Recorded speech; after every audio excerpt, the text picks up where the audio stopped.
Yeah, that's right. It's another time, another place. 8 p.m. Eastern, right here on YouTube, live in New York. Thank you for tuning in on this snowy evening. We've had snow all weekend, to that point. And I don't know what it is going to be tomorrow. It's going to continue this way. Safe to say we'll still have snow on the ground here in New York. I know it snowed in Florida to that point. And I tell you, a lot of good things, a lot of bad things have happened out there. Over the weekend, Lou, we got the Landman series finale, which happened to be fantastic. Recommend you, if you haven't tried the series Landman on Paramount Plus, do catch it. It is an excellent show. Acting is fantastic. Plus, I saw another episode of Fallout, which was it was okay. Could have been better. Then I took in a little bit of Night in the Seventh Kingdom of the Seventh Kingdoms, the next Game of Thrones series, which was it was pretty good. It was surprisingly, there was a bit of a laugh in the opening, but all in all, it was a pretty good, something different from the Game of Thrones era. It's different from House of Dragons and the regular Game of Thrones series. This takes place in between, like about 90 years before Game of Thrones. About Sir Duncan the Tall,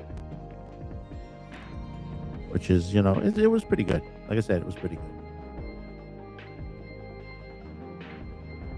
But like I said, there's a lot. There's a lot that we're going to talk to today. We got Disney, we got Star Trek Academy, a couple things in between there. But I got to take this moment, and of course, I'm taking a little time before somebody gets here. Some of our participants, our other voice here on Madman Cafe. If you saw what happened in Minneapolis in that church, and I have to put my 2 cents in on this. I know, normally I don't do this normally on Cafe, but I got to, because as a Catholic myself, I see this as an issue. Whereas, you have people out there that have attacked the church. Obviously, they attacked the Christianity, the religion itself. That's from different angles. And say what you might say about the Christianity and all the situations, it is still a belief in God, belief in oneself, belief in love, it's a situation, belief in family. But see, that's the thing about it out there. These are the things that there are people out there that don't want this in many different ways.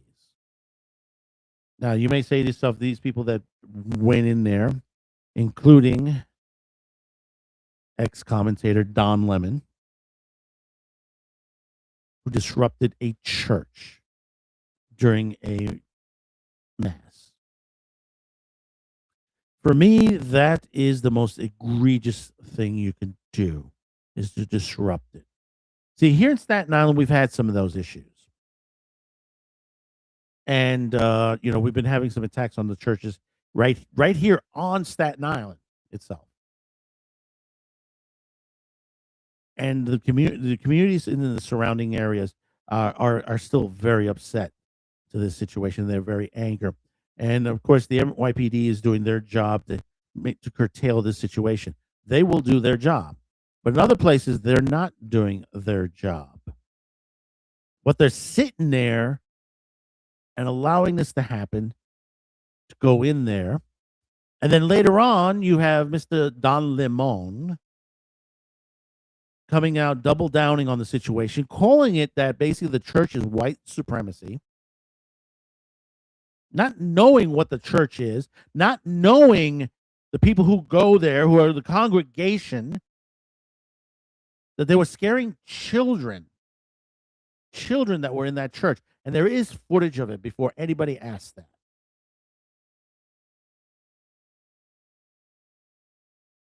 And, it gets me.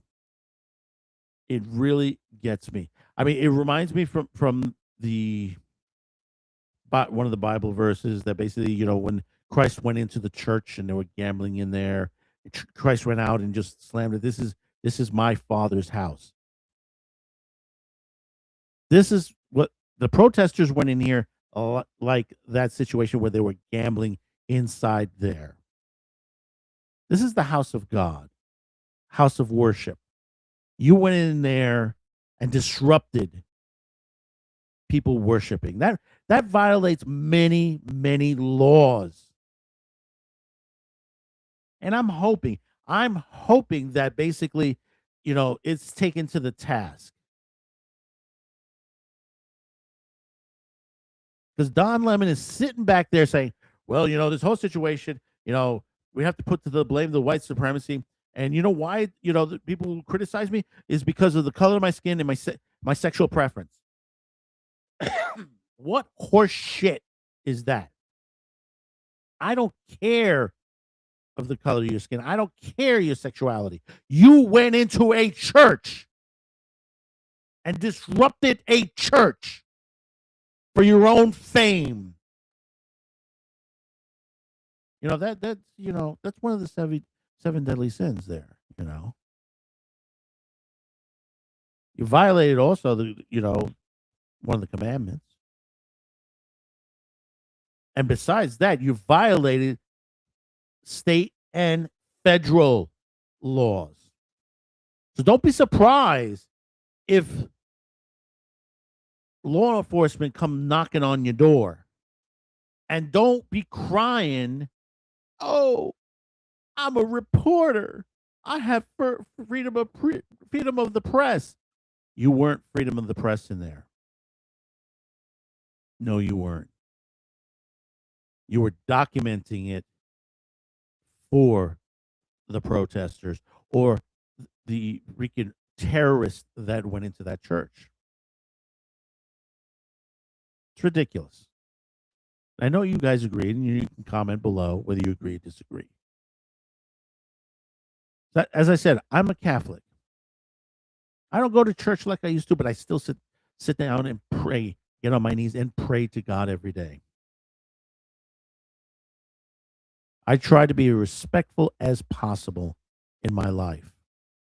And you can ask any of my friends, any of my family, that they would tell you that I'm very, respectful for everybody, that I'm nice to people.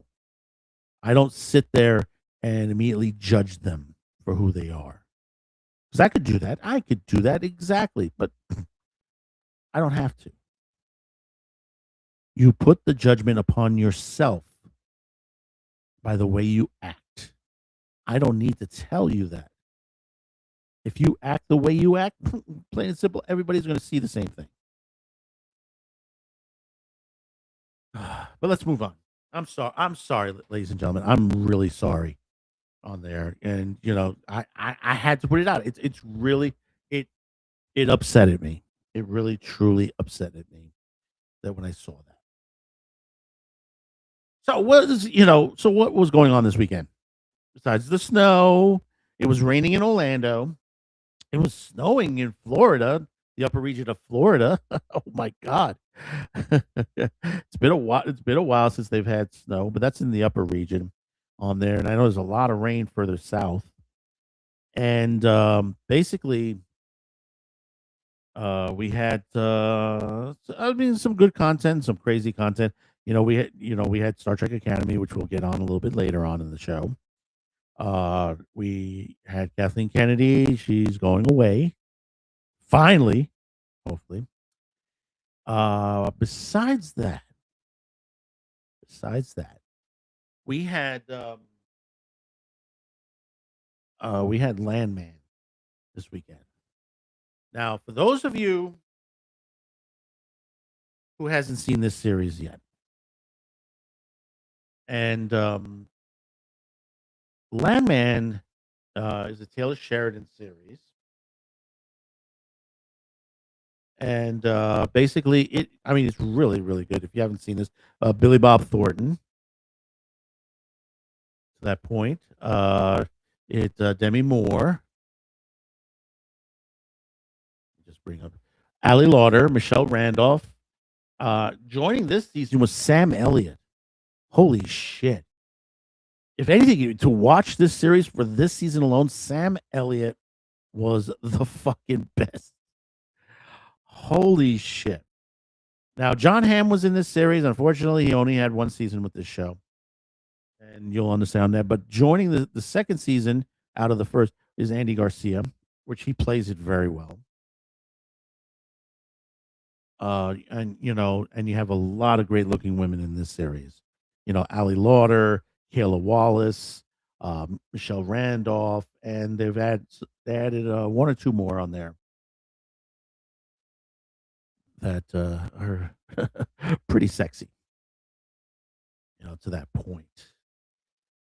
But this is about the oil industry, which it's really well done, and I've talked about this before in the past.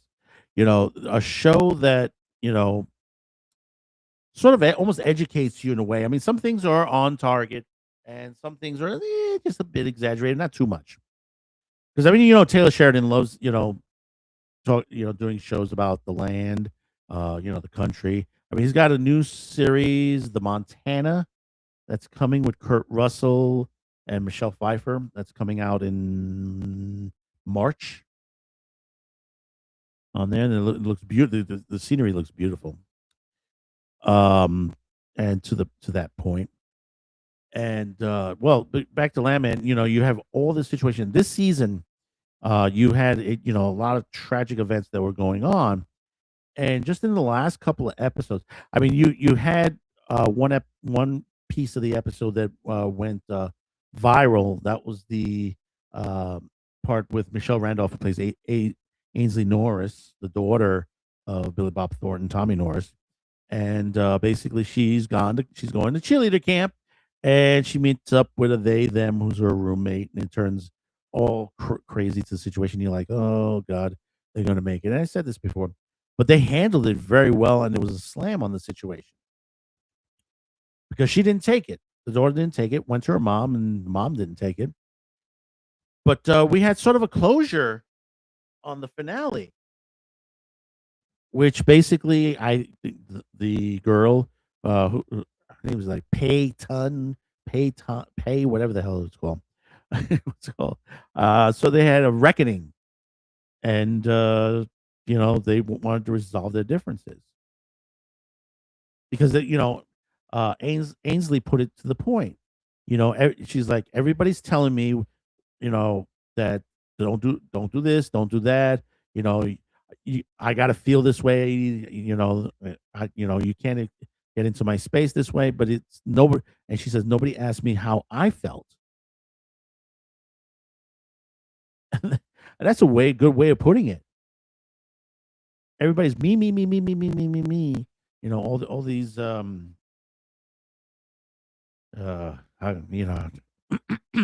so excuse me. These blue-haired vipers, whatever color you want to put them in your hair. But basically, you have this situation where they resolve their differences. They said, well, what kind of music do you like finally? And he's like, well, I like this one. Oh, I really do like that music. And that was pretty good. That was pretty good that they did that. But to the point, and I'm going to ruin for the rest of you on this if you haven't seen it. It looks like season 3. It's going to be the Tommy Norris Oil Company for season 3. Yeah, that's right. It's going to be Tommy. Tommy running his own company. He's the boss again, the big boss again. And was it Demi Moore being the bad guy for the next season to that point? But like I said, it's really really good if you haven't caught this yet, and take a moment, go catch it. It's on Paramount Plus. There's 2 seasons of it. But while I have you here also, just a reminder, January 28th. That's right, January 28th. Don't forget, we have the Babylon 5 retrospective on Sci-Fi Snobs channel. This will be simulcast on Sci-Fi for Me TV and the Tennessee, Tennessee gaming channel also. We will be joined by Peter Jurasik from the Babylon 5 TV series. In fact, I talked to him today. He's a wonderful fellow. You're fantastic. We're just now preparing for, we're doing some, preparations this week with him to prepare for next week. And we're talking. We got done talking today, and all that. I mean, he is one. His experience in the business. It's great to hear. It is really truly great to hear that. And all his experience and all that. But he'll be joining us, and you'll be able to put your questions in. There is a link which we'll be putting in on the description below. We'll be doing that after the end of the show. And you'll be able to go over to Sci-Fi Snobs Discord, and you could leave your question. That's right. You can leave a question, which we will ask over to Peter, and he'll answer it for you. Leave a good question. If you don't have Discord, you could leave it in our comments line. Go ahead, leave it down in the comments. Obviously, we'll get that to Peter as well. So it's going to be a special time, 8 p.m. Eastern, Wednesday, January 28th. Also, be sure to catch Sci-Fi Snobs this week episode, Babylon 5 retrospective. We have the next episode. I think it's episode 6 on season 3, which is Dust to Dust. Bester is back again at it. His old trick in the books, and now we're dealing. In fact, it is a Londo episode. It's a Londo and Jakar episode as well. So do catch it. It is really good. In fact, we talked. Me and Peter talked about it today. Onto that, because he said he loved doing that episode on there. It was a great episode to do on that. So it's a lot of things to ask. There's a lot there to ask. So remember, just Wednesday, January 28th, special time, 8 p.m. Eastern on multiple simulcast on multiple channels, Sci-Fi Snobs channel, Sci-Fi for Me TV, and the Tennessee Tabletop also as well. Okay. And also remember all of our shows here. Of course, the cafe here at 8 p.m. Eastern. Otaku Thursday, and I promise you, in about 2 weeks, we'll be bringing it back up on there. We'll be talking once again about the new winter anime season on there. Of course, Man with the Show. We got one video tomorrow, and Wednesday we got 2 other videos on there. Some good content on there, so be sure to catch that as well. We're available on Rumble and YouTube for those shows. Live feeds are on X, Rumble, and YouTube. So let me just take this moment. I just need to check everything here. Oh boy.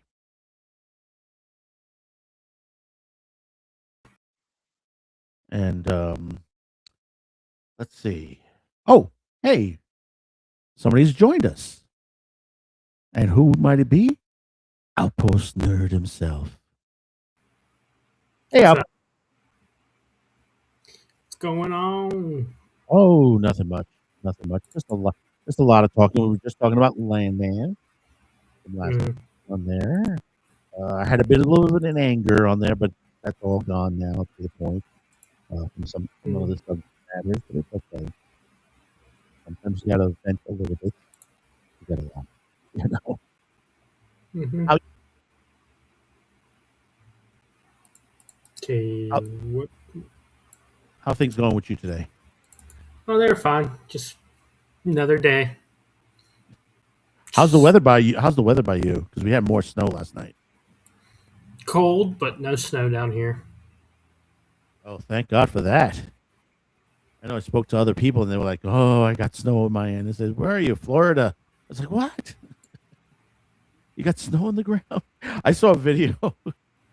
I saw one of those, one of those memes out there. The guy gets up and he's like, he's got the Walmart uniform on, goes out the door, and there's like a blizzard going on. He's in Florida, and he said, "Nope, nope, sorry, I'm going back to bed." Mhm. You got to put to that point. We had that last year, so we probably won't get that for a long time again. Oh yeah, no, it's like I think this happens. It's in a cycle. I think it's in a 10-year cycle. I think that was the last time No, you guys had snow down that way. no. Last time we had No, snow was like in '88. really? Yeah. I know it's been it's been heavy. I was down there in southern Florida in the 90s, in about 95, 96 during that blizzard. Uh, we were on Hollywood Beach and it was freezing.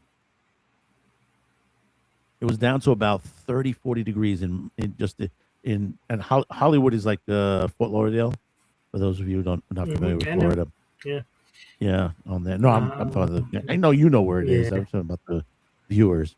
You know, Hollywood Beach is like the French Riviera for Florida. It's mostly a Yeah, lot of the French Riviera area had drug addicted zombies that want to well, literally yeah. eat you. Well, no, that The when I was bath there salt wasn't there. zombies. Yeah, when I was there, it was like you had a lot of Swiss, French, Germans that used to come in during the snowbirds period, which is like December till about what is that? It's like March, I think it is. I think it goes on till about March. Is the snowbird era where everybody comes in from elsewhere and hangs out? Because when I used to hang out on Hollywood Beach, because I lived in Hallandale for a while, and in Hallandale it was just like a good bus ride, a good jump over to Hollywood Beach, and they had like a little movie theater to the side, so I used to take in a movie theater. That's why I saw Hackers and Mortal Kombat back then. And you go on the beach and you see all the people, and it's all Europeans, hitting the beach on there. Because all the bars, all the restaurants, everything, they're like jam packed. In fact, the place where the movie theater is, it's a Holiday Inn above it, so you can see all the people coming in and out of there. So it's like it's always crowded on there. But let's start off with this tonight. When Yeah, I go was ahead. when I was a kid, I remember having every spring break, the WWE would come and do their big spring break SmackDown, I think it was called, and it would be just wall to wall, bumper to bumper for like 2 weeks in my town. Mm, So mm. I tended to stay away from the beach at that time. Well, I remember when was it? Excuse me.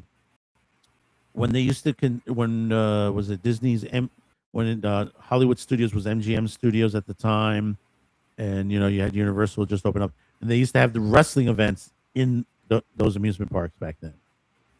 You had like WCW Nitro. Mm. What was it Disney or Universal? It was Universal, and then you had the reverse on the over at MGM Studios that they were opening up their back lot to wrestling. And I remember I had met Ric Flair there one year on there that he was with his family back then. That they were vacationing for a while because I know there was an event that night, but he was hanging out, having some meals, having a meal in the same place we were. Me and my friend Tommy were eating at. So it was like, hey, look, it's Ric Flair. And that's 1990s Ric Flair. And he's still the woo. But of course, let's get on with the show tonight. First thing off the bat, I mean, I don't know if I should pop champagne or just dread that this is not really real, that this is a dream.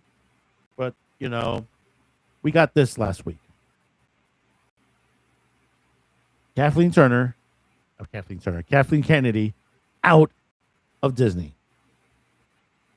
I mean, how long have we been waiting for this? The damage is already done. Oh, no. I didn't say the damage ain't done. The damage was there the first day she came in. Go ahead. I like Dave Filoni. People are like, well, he did it. He was not the boss. She was the boss. She told him to go right. He had to go right these past few years. I'm hoping, since we have someone now, Filoni, he knows Star Wars. He knows the history of it. I'm hoping things kind of turn around. I'm not holding my breath, but I hope it happens. Because you got to remember, this is the guy. This Filoni learned from this at the feet of George Lucas. So, unlike this bitch, I'm cautiously optimistic about what he has planned going forward. Well, see, here's the problem with that. Dave may be running it, but still, there's someone else that Kathleen left behind. That's the next person. No, if Dave Filoni's the boss, he it's his decisions, just like it was under Kennedy. Oh, I know. You know that. No, but you're disregarding that fact when you say that. Oh, well, there are going to be people who don't go listen. Well, if they don't, they get fired. That's my thing. Is he knows it. He loves Star Wars. So I'm like I said, I'm optimistic. We've been waiting for this for like 10 years. To the point, but I think it's too far with him as well. Like I said, one thing about the Disney Corporation, even if you're a boss, it depends on what it doesn't matter what division you're in.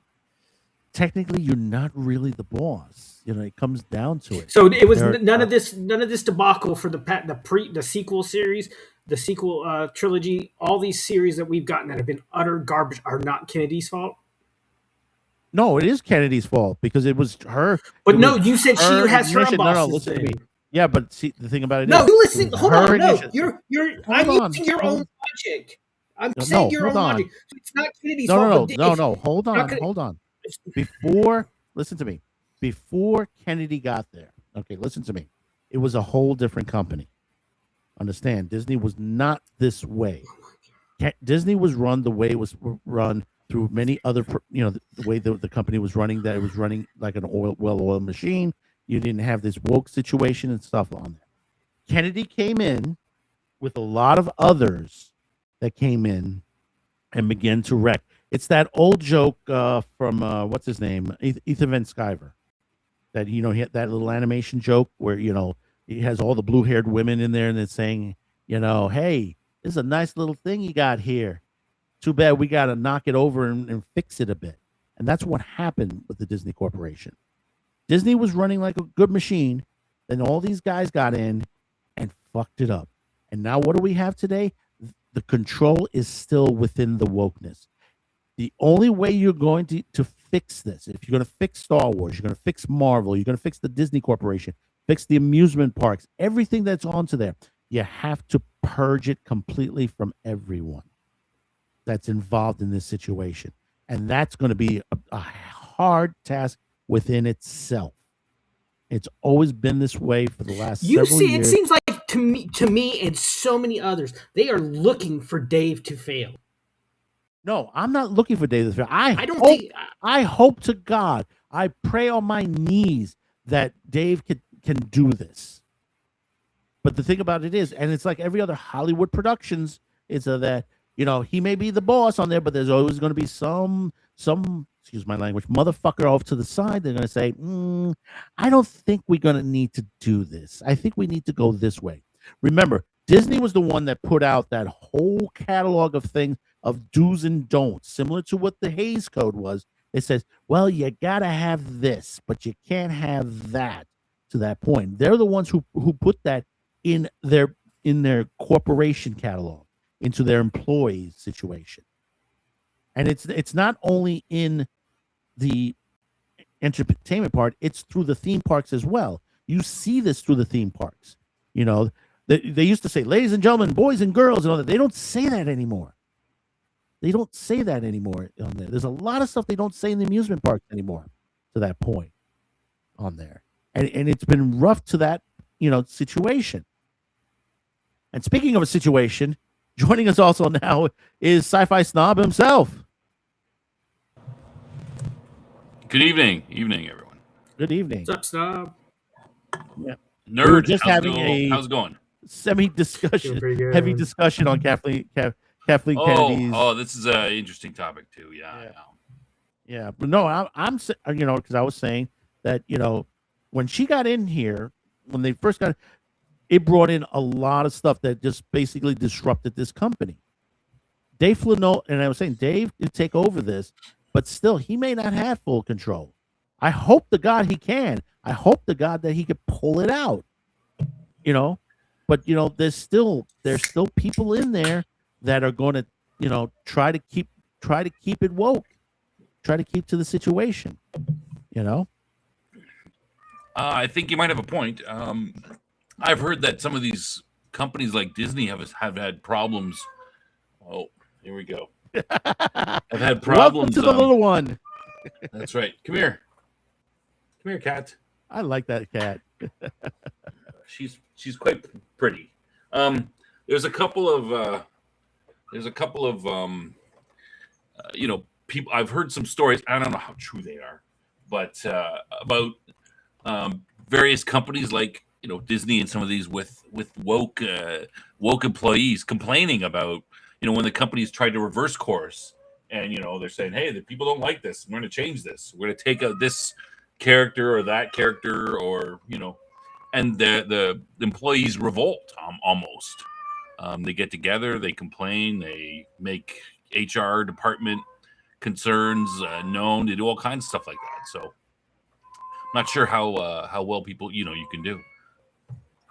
Yeah, because it's I mean, this was she was a major problem. I have no idea how that she got this job. I mean, it's just Lucas. He endorsed her or something. It's what apparently.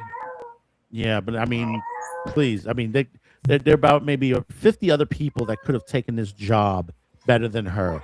I mean, she has some credentials on there, but those credentials are not major credentials to the point. It's like anyone could be an associate producer to the point, or assistant or producing job. And you don't know when someone's an associate producer, you don't know how much work they did. Or, they could have done tons of work and been intimately involved, or they could have just sat back and done nothing. And that it's just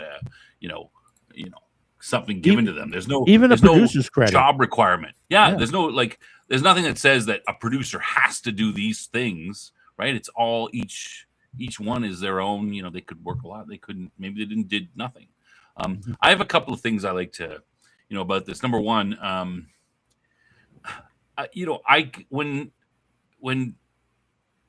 when Star Wars was sold to Disney, I mean, we all thought, at that point, there's no way you could destroy that franchise. Like, that is a money-making machine.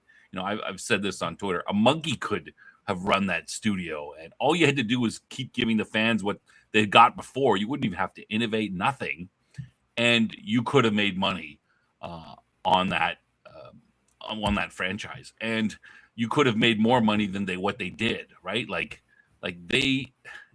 No one can look objectively at the last 14 years and say that was a well-run company. I mean, the amount of, each of the sequels making less than the one before it. I mean, it's completely downhill. Critics and fans panning a lot of their stuff. I mean, it's just horrible. I mean, it can only be seen as a failure. I can't see how you could not make money on that. It's like they wanted to not make money. Like they would do, if they hired me and I said, hey, I want to ruin this company, I can't see what I would have done differently than what she did. She was a producer on almost every major Spielberg thing going back to ET. Mm-hmm. And that's what some of her, her cheerleading section is saying. She's she's been a producer in all these movies, blah blah. Look at all these great movies. And I would say, well, I mean, if you were a film student, people would be giving their right arm to be producers on those movies, or to even sit there and just watch people like Spielberg work. You could absorb so much information just by osmosis and make become a good director, film producer yourself just by watching these people. How could she have been on all these great movies with all these great directors and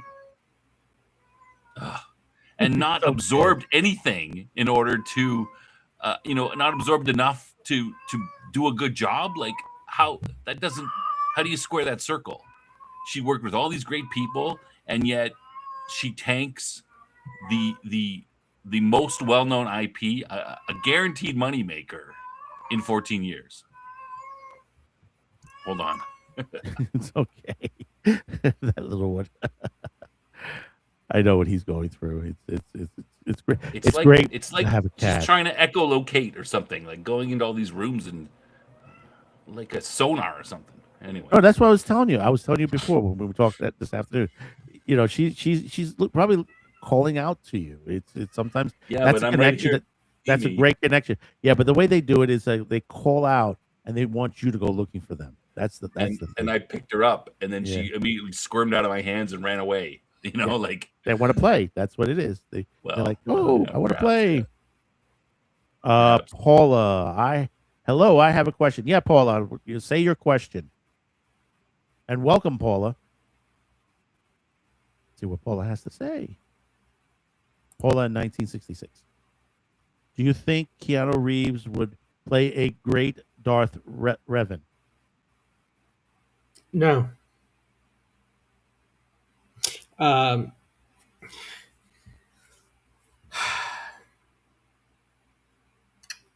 ahead. I think they need to find someone unknown to play Darth Revan. I'm in agreement. I think Keanu is too well known. He's because people. I don't see how he could differentiate his other role, other roles like John Wick or Neo, and play a convincing Darth Revan.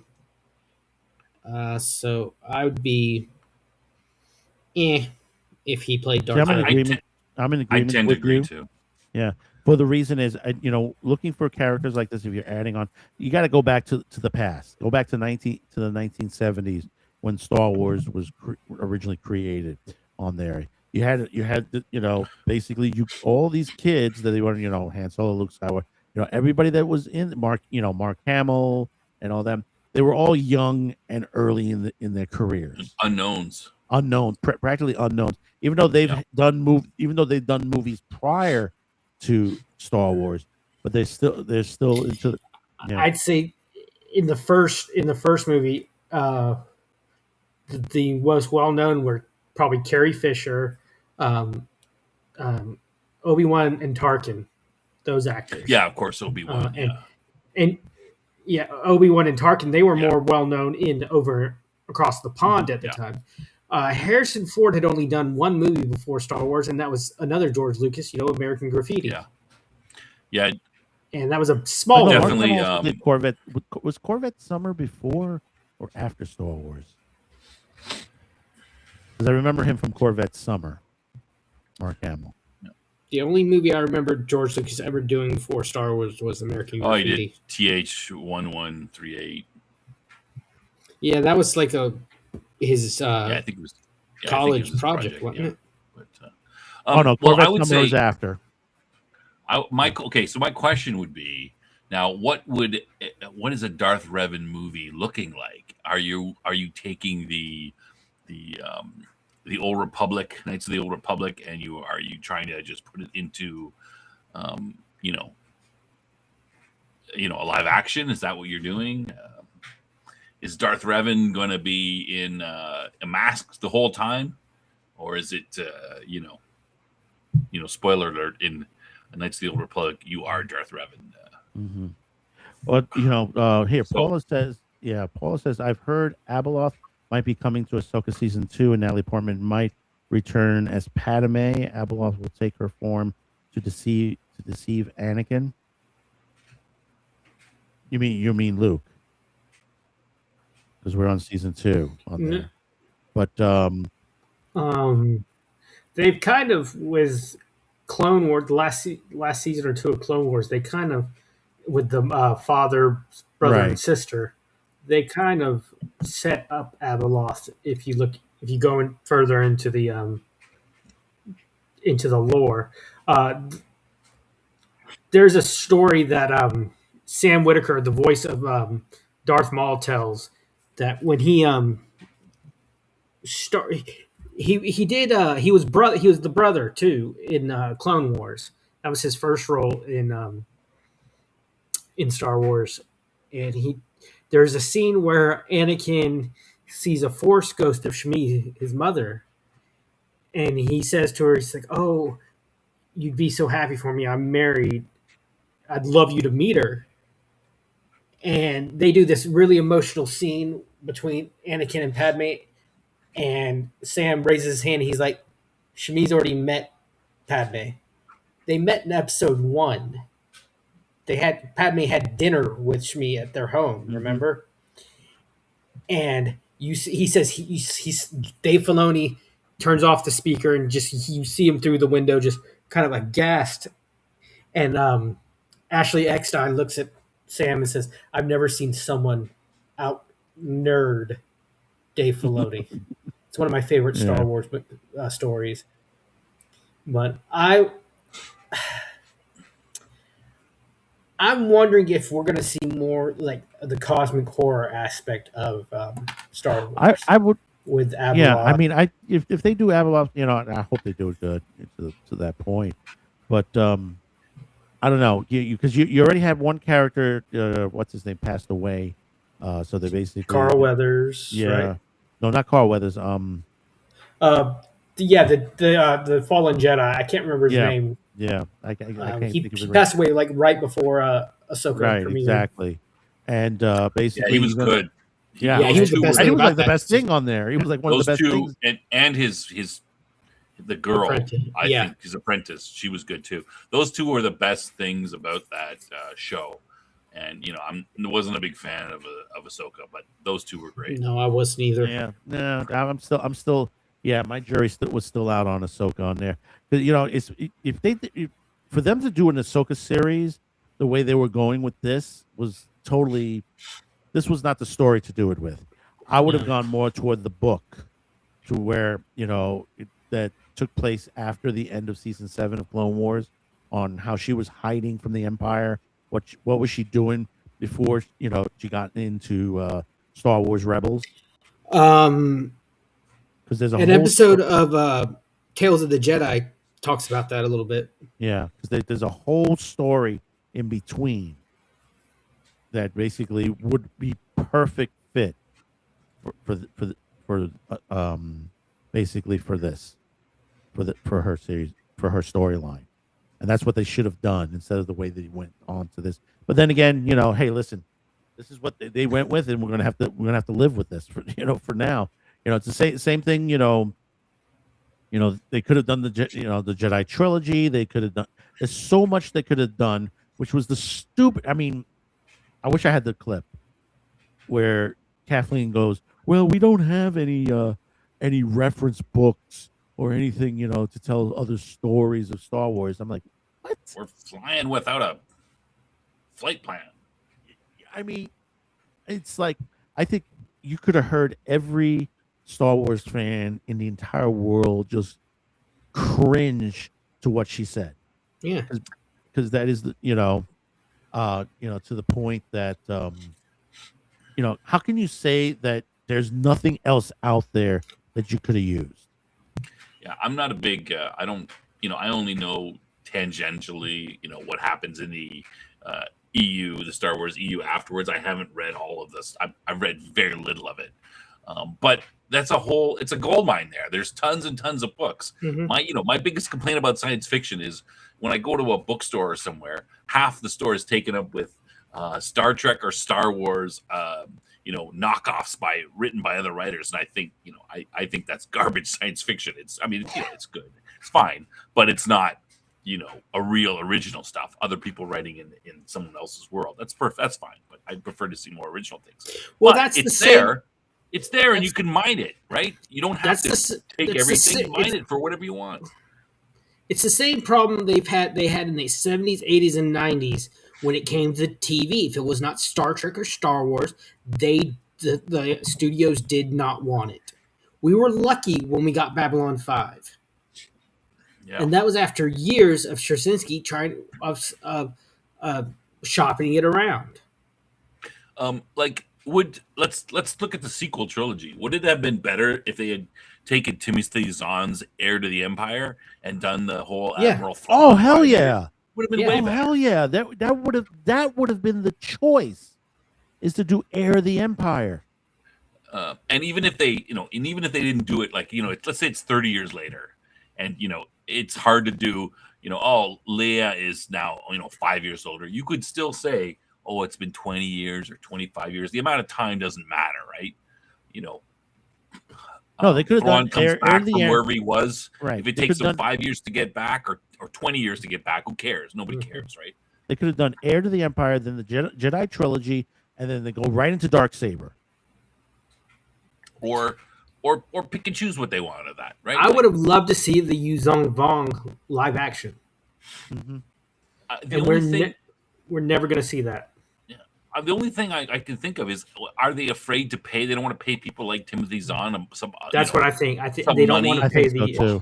They don't want to pay give the them authors. 100 or 200 grand. That's a drop in the bucket for a $100 million Star Wars movie. Like, who cares? I mean, the difference between getting, you're going to have to pay some of that out anyway. So why not pay this guy a little bit and get a good story to work with, instead of having the likes of Rian Johnson, do up a movie based on his first draft. He doesn't even bother to edit it afterwards. I mean, I would have loved to have seen an Admiral Daala in this series. I mean, or Mara Jade. I would have loved to see that. Mara Jade, Admiral Daala. There's a whole list of characters that could have been done. That's why I said Darksaber. They should have been able to done Darksaber. So with Ray Stevenson having passed away, he can't, and not being, they had to recast Baylan Skoll. I'm not sure what they're going to do with it. They didn't say anything how they're going to do that. Rory McCann is playing the character now, the Hound. So what are they going to do? They're going to overlay Ray Stevenson's face off of him?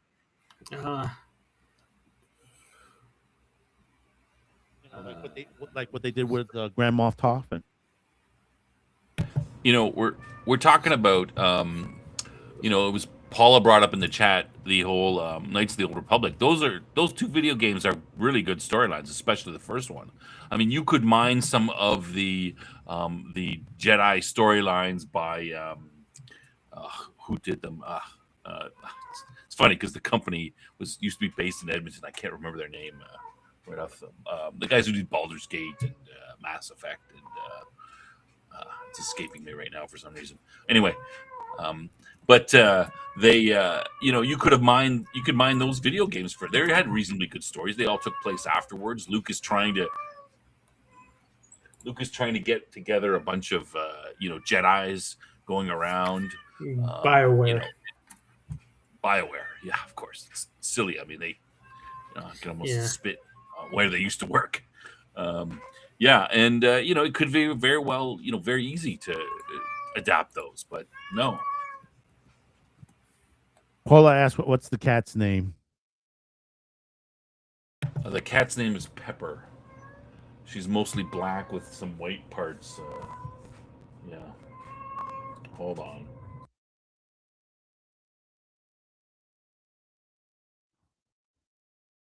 Okay, while they're just checking on that itself, but Our Post will be back in just a moment there. Okay. Yeah. I got the cat on my lap trying to quiet it down. I'm not sure what the big deal is, cat. You're just all like... It's just being a kitty down there. But, it's, You're going to just be quiet. Okay. Right. Go off. Off you go. Paula says, "Oh, that's cute." Cheapers. The cat's name is Pepper. Yes, it's mostly dark gray, not black, but dark gray. White paws, a white little V on the chest, white under the chin. Pretty classic for yeah. Oh, Good cat, except for this. On the street. No, it's the cat got fed. I don't feed the cat. That's the daughter's job. Plus, they like to do it. So, yeah, the cat got fed. It's just gotten to this thing. It's yeah. See, getting back to this on there. See, what I loved about Dark Saber was the whole premise that you had several stories going on. You had Luke, trying to help Mara find the Force again, and basically, you had the Hutts have stolen the plans to the Death Star, but what they're doing is they're building the Death Star weapon, not the entire Death Star, just the weapon itself. Yeah, and they're making it in the shape of a lightsaber. In other words, the complex itself is just they're making just a cylindrical device that just have the weapon. And basically, what is it? Han and Leia are going to make negotiations with it's Durga the Hutt. To that point, I'm trying to remember on there because they didn't realize what's going on to that situation, but they're investigating what the Hutts are doing. And then, meanwhile, on the other side of the galaxy, you have Admiral Dala meeting with the different admirals that were left over from the Empire. And basically, they're all in their own groups, situation, their own, factions and stuff like that. And she brings them all together in one room. And what does she do? She wipes them all out in one shot and kills them and takes over the entire fleet. And goes after. And then on the other, was it Yavin? Was it in Yavin? That basically there's a Jedi temple being put together there by some of the Jedi Knights that Luke had gathered together, and basically Admiral Dala is taking the whole fleet there. Yeah, to wipe out the next generation of the Jedi warriors on there. Yeah, I mean, there's just so much that could be going on. I mean, like I when I read Heir to the Empire, it's a great start for. It's been 5 years, and Leia's still running around trying to bring people back into the Republic. We forget the Republic is, it's not just going to magically come together. These people have been, under the force of the Empire for 20 years, and some of them, there's going to be conflict and stuff. There's going to be problems. The whole and the remnants of the Empire coming back. I mean, all those are great ideas, great elements for stories, all kinds of stuff you can do with them. Pepper is okay. Pepper's not going outside. She's 7 months old, and she's not really. It's the middle of winter, and I live in in a rural area, and there's lots of coyotes around. She'd probably get snatched up and eaten before she's big enough to understand that those big dogs are not her friends. So we got to be careful. I live in a bit of a rural area, so But there's lots of things you could do. You could have just all the EU. You could have mined whatever the video games. You could just go in there and say, you know what, I'm going to look at these. There was lots of graphic novels as well. I'm going to go through these graphic novels, video games, all these books. How many books are there in the EU? Just the Jedi twins and all that. Like there's maybe 30 at least different books. I would say maybe more. I'd have to look it up. But tons of tons of novels. There's tons that could be done. Stories that could be done. Pick and choose what you want to do. Mine it for however you want. All of them written by better writers than every single one written by better writers than what we got. Remember, there used to be in Star Trek and Star Wars that there used to be a template that basically, if you were writing for one of these novels, basically you had to follow a formula.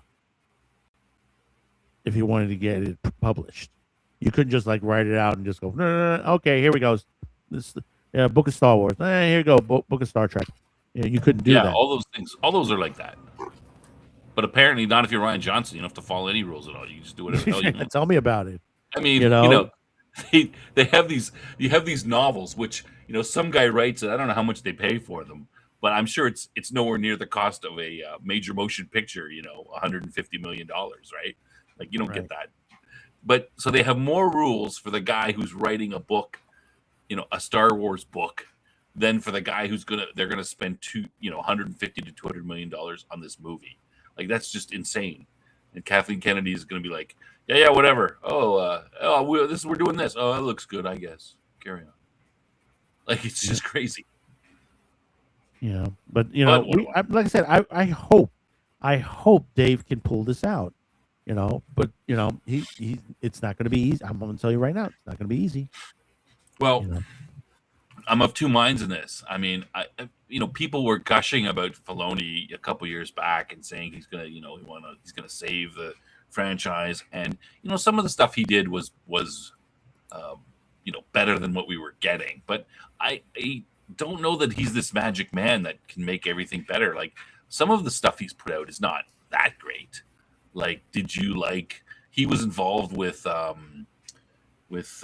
Mandalorian, and to me that was especially the third season was miss. Season one was good. Season one was good, and then Book of Boba Fett. Yeah, the Book of Boba Fett was awful. Yeah, so I mean, that could have been season one was fine, but it went down from there, and the season 3 was very bad in my view. So I mean, is he really the Star Wars Jesus to save the day? I don't know, man. I mean, everyone's quick to write it off and say, oh well, he other upstairs interfered and all this stuff. Kathleen Kennedy interfered and all these kind of things. People say that, but I mean, she didn't interfere with Ryan Johnson when he was making one of the worst movies ever made. Did she really interfere with him? Why? It doesn't seem to make sense, right? Like in one case, he seems to just rubber stamp everything. They create these crazy ideas, and then in this case, she's gonna stick her nose in and change things. Maybe it could be true. If she didn't like what he was doing, maybe she would stick her nose in. But but I just don't know how anyone could look at objectively at The Last Jedi and go, yeah, this is a good story. Let's start out with a mom joke. That's a great idea. I don't understand how that could ever, but who knows? What do I know? What do you think, Outpost? I think we have to give him time. I'm tired of this BS we've seen over the past 10, 15, 20 years. That we expect someone to come in new and change it in an instant. It's going to take time. It's not going to take it a month. It's not going to take a year. Mm-hmm. We have to be patient. And that's what we're not anymore. We're not a patient people anymore. Well, we've sat through 10 years of impatience.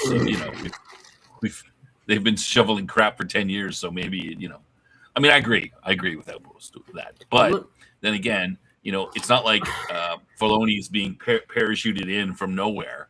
He's been involved with the company for years now. He knows what's going on. He's done significant storylines. But the question is, has he been making these creative decisions?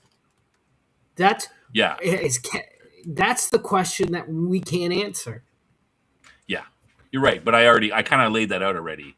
It seems crazy that he's been overruled on his creative decisions, yet someone like Ryan Johnson has free reign to do whatever, or somebody okayed that stuff. Who knows? It could be. You're right. You only ever know if you knew him personally, or you could get him to tell you the truth in an interview or something. Which we should give him the time, and I'm in agreement onto that. But again, we got to be cautious. The way Hollywood has been going lately, and the way everything is. I mean, we've had other perfect examples. Doctor Who. They said they brought back an old showrunner. Oh yeah, it's great. It's going to be fantastic. He's back on it again, and he's going to bring us back. And then suddenly the whole thing went to crap. Yeah, he just did the same stuff that all the things that many Who fans were saying were wrong. they just kept And- doing them. and then just kept piling on it.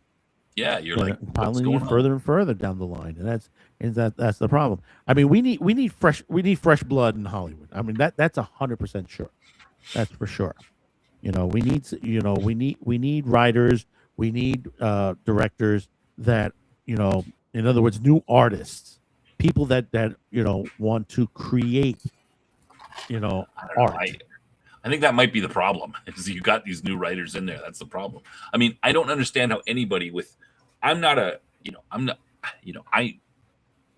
expert writer or anything like that. I know a little bit from taking courses in literature and stuff, but I'm not an expert writer. But I don't see how anybody with any knowledge, if I can sit here and look at some of these storylines and go, this is objectively bad, the fans are not going to like this. I can't understand how people who are supposed to be doing this professionally as a job could look at these scripts and the things that come out and say, no, this is a good idea.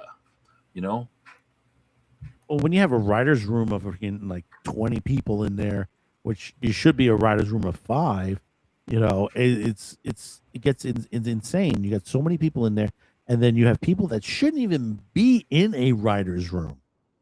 Should be nowhere near a writer's room, because basically they don't know. They don't sit there and says, hey, listen, maybe I should read some of this stuff so at least I can understand where this product's coming from. Maybe I should go to a Comic-Con or two and check out what the fans are talking about and all to that situation. No, they're not going to do that. They'll never do that, because they want to interject their own politics. They want to interject, their beliefs, to that situation. What they don't understand is that they're destroying what was created, to that point. Everything was created as, George Lucas created Star Wars. This is the way he created it. It went on, and for the years that it's on there. And then when he sold it off, they just went downhill, because a lot of the people there just didn't know what Star Wars was. They said, well, we know about Star Wars, but we never read a book from there.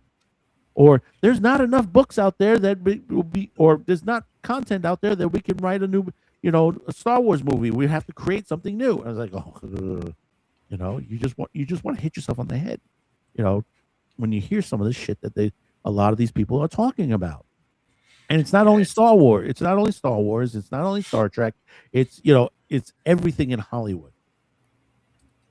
I mean, okay, well, not everything. Now, aren't you watching Landman, and you're saying that's very well written? Well, no, there's a difference between what's going on. Taylor Sheridan is on the outside of Hollywood. So he's not really...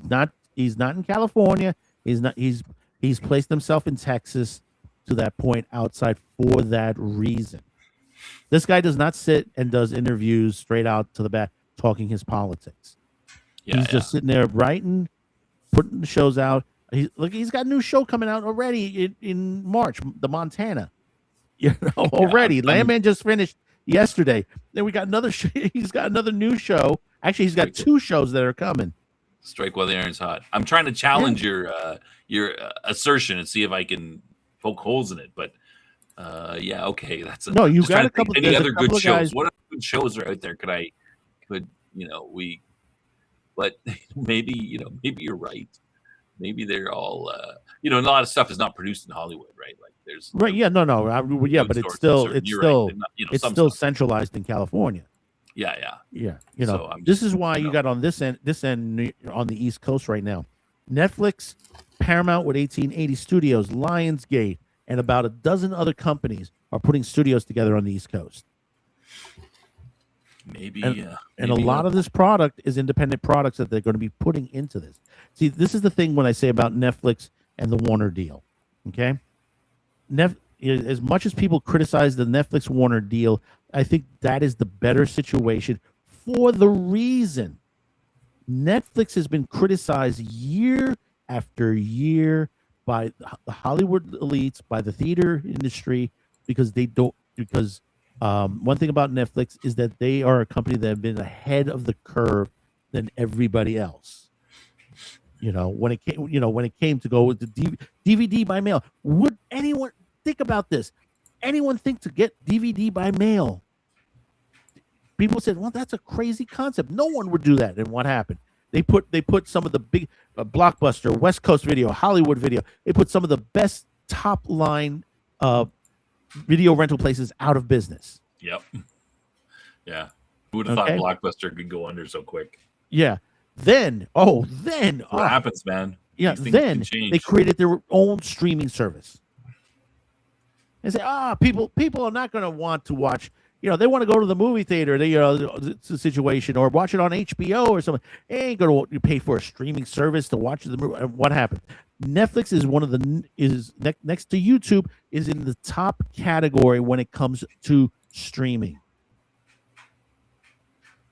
So tell me, if Netflix stays in the pattern that they're going to do, and they promise now, the head of Netflix, Ted Sarandos, has said, okay, we will give that 45-day window to theatrical releases. Okay, they get the Warner Company, they get the Warner Studios on there. They start pumping stuff out of the New Jersey facility onto there, and start to make a hell of a lot more money than Disney, Paramount, and all the other companies that are still left. What do you think how that's going to occur to the situation? Yeah. Well, I mean, Netflix's biggest problem is content, right? Where they were getting their good content from, everyone realizes that, hey, I'm just giving up my content to these guys. They're making a profit off it. I'm going to keep it back. I'm going to start my own streaming service. So Netflix needs content. So it makes sense why they're doing this. They would want to do this. Yeah, we got 6 projects. 6 or 7 projects from Netflix that are running right now out of New Jersey, and the studios haven't been built yet. And they attempted to buy the con. They had all this cash sloshing around. They attempted to buy some good content, but I don't think they really knew what they were doing. They were giving out huge sums of money to people who then produced mediocre content.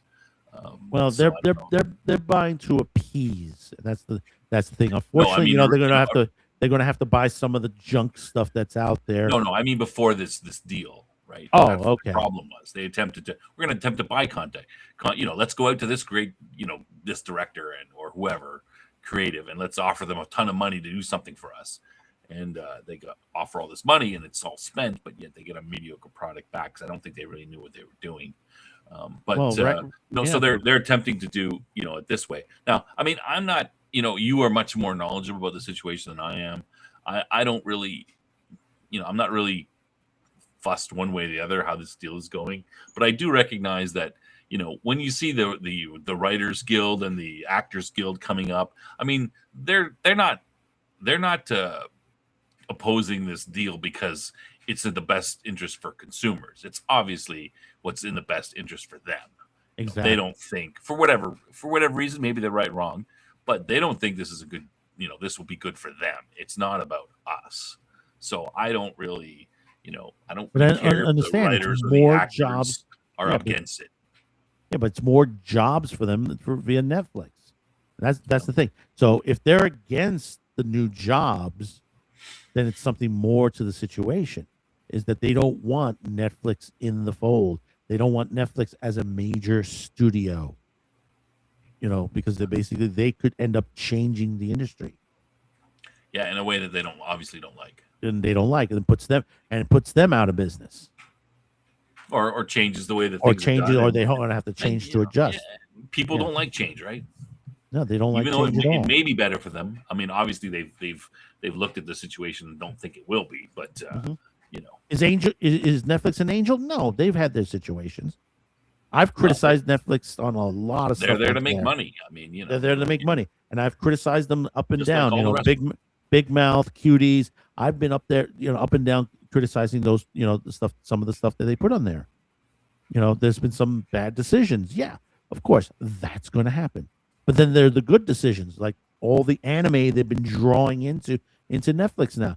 They're about to give Sony and Crunchyroll a run for their money. I would give them another year or so, 2 at the max.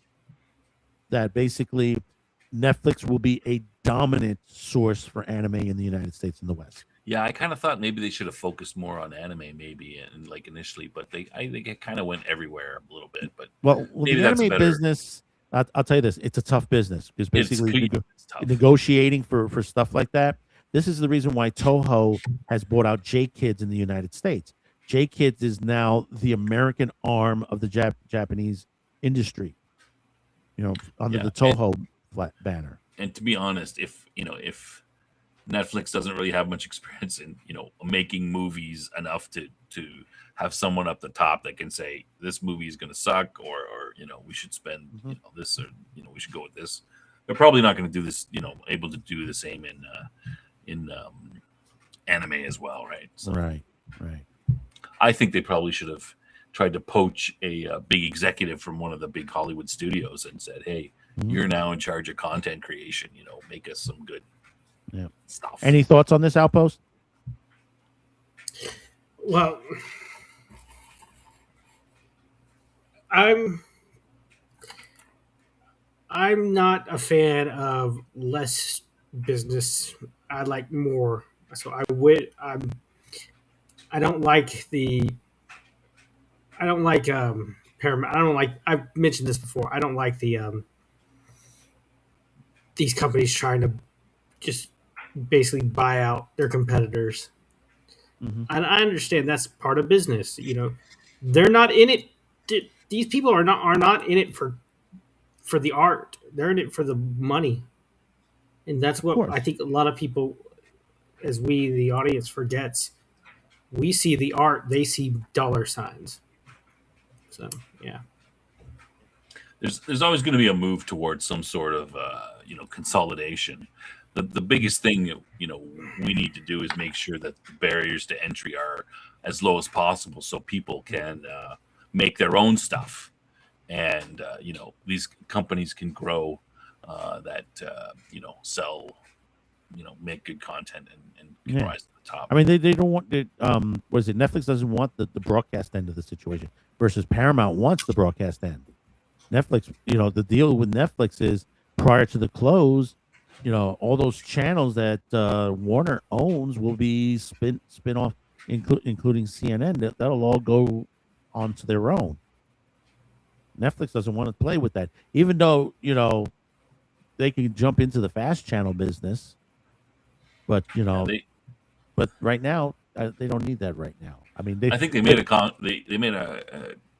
calculation that this deal is more important, and getting this deal through is more likely to be if we say we don't want the broadcast channels. So I think that's probably why they did it. Yeah, no, it'd be feasible for them because the thing that is the most what's the most valuable thing with Warner? It's their library and their studios. Yeah, it's not the broadcast. So they broadcast. probably made a calculated thing and said, all right, we're more, this is the pieces that we want.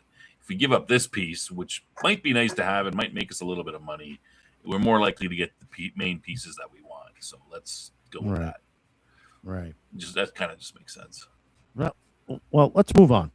Here's the subject matter that we've been waiting for. Star Trek Academy. Oh no. Oh yes. Yes. Oh no. We're going to be talking about this today, or as I call it, Star Trek One Tree Hill. Yeah. I like it. We got to workshop those names a little bit better. That's not bad, but there's been some good. I mean, literally. I mean, look at this picture alone. This cover alone. Is this a science fiction show? If you see this, if you didn't see the title or to that motion, what kind of show you think this would be? Well, the uniforms kind of are pretty Star Trekky, so I would. They look like a cross between a high school Letterman's jacket and like a military uniform. Doesn't look Star Trek to me. I would say it was some sort of Riverdale in the future or something like that. Like it's like drama. if I would have saw this picture, I said, "Hey, wait a minute, are they doing a live action version of Galaxy High?" Yeah, if you're not familiar with that cartoon, I'm not familiar with that one, but yeah, they used to be a cartoon years ago about two people from Earth that got the chance to go across the galaxy to a high school that was on a space station, with other aliens and stuff like that. It was called Galaxy High. Yeah, 90210 space. Something Dawson's Creek. Yeah, Star Trek Dawson's Creek. Dawson's space station. I mean, holy shit. I mean, let me tell you something. A 2-episode day took me most of the day to watch both episodes. I just, it's Star Trek has a certain formula to it, right? Each episode, generally speaking, is the ship goes somewhere, they meet something, there's some sort of moral, ethical dilemma which they have to deal with that makes you think a little bit, and it's solved one way or the other, and sometimes it's solved well, sometimes it's it goes the way that the crew want, but sometimes you get a little a rock into the mix, and sometimes it doesn't go so great, right? I mean, we're not going to really go into in depth the entire episode, but oh my god, I mean, what the hell? Who the hell wrote this? I mean, it's just there was none of that in the first episode. Like, there's none of what I just described. It's not a Star Trek storyline. No, it isn't. Makes you think about it's gonna be it's gonna be, what is it, 8 or 10 episodes of this guy have to try to find his mom, which should be easy to do in the 32nd century with mommy. computers and all that stuff. You'd think. This is not it's not. I mean, when you hear "To Boldly Go Where No Man Has Gone Before," you're searching out for new things, new races, new technology, new planets to survey, things that are in the universe that we don't understand. Help me find my mommy. It's like, help me find my mommy, please. Yeah, it's just not a Star Trek story. Like, why would I mean, the Paul Giamatti character in that whole situation, I said, okay, that, is a threat and, can be utilized. So it's almost like a Klingon threat or a Romulan threat to the situation. But still, this is what got me, it's like. I don't like Giamatti in there. What the hell was this with the freaking tic-tac-toe tattoo on his head? I didn't think he did a good job. He's just he's super over the top. He's not intimidating to me. No, he's not. He's a joke. Like and these villains are from nowhere, and apparently everyone's scared of them. The Betazoids. Okay, this is where I said last night, Stop, in chat, that you want too much too fast. We're going to learn where these guys come from, but they can't say it in episode 1 or 2. We have to slowly wait. We'll learn more. There's no doubt in my mind. We're going to learn more about what these guys are, what their criminal organization is all about. Well, people won't learn more if they don't watch the show. I got my money is that they're the remnants of whatever is left of the Orion Syndicate and the other syndicates that were probably. It was the chain. It was the Emerald Chain, which was the Orions from Discovery. I think they're like an offshoot of that. Yeah, I mean that's to that whole situation. And it's okay. They got another villain in their situation, but still, you got rid of the villain 30 seconds in, and he escapes on an escape pod, which should be like, hey, let's catch this guy. You had ships coming in. Yeah, they said the ships would be there, but just not in time. They could easily you're not getting anywhere in an escape pod, right? You're going to be floating, especially in the Badlands. They were in the Badlands. Escape pods don't do well in the Badlands, from what I recall. You could ask Worf on that one. Do escape pods have warp drive now? I don't think so. No, you're not going anywhere. I mean, no, you're not going anywhere. But the thing about it is, the Badlands is not stable. Watch episode from Deep Space Nine, the first episode of Voyager, and what was it? Was it Next Generation? They had it. No, the Next Gen didn't go in there. You saw how unstable the Badlands were. But they're making the mistake, Madman, that the writers of Star Trek actually watched and know what the Badlands, like they're just like, oh, Badlands, that sounds cool. Sounds like a bad place. Let's No, Let's no, say I that know that they takes didn't. They place in the didn't pay Badlands. attention to that. They have no clue. They don't care. You know, and the thing that gets me is like, okay, we're in the 32nd century, and okay, so everyone gained weight, even though there was not a lot of food left. I mean, what the hell happened? Well, it's been 15 years since they ran out of food, I guess. So now everyone's fat and happy. You know, I was laughing. I was like, you know, every other person is heavy. What the hell happened here? You know, did we just all become, you know, Harvard Fenton mud for our lives, you know, to that point? But, you know, we all know the real reason, right?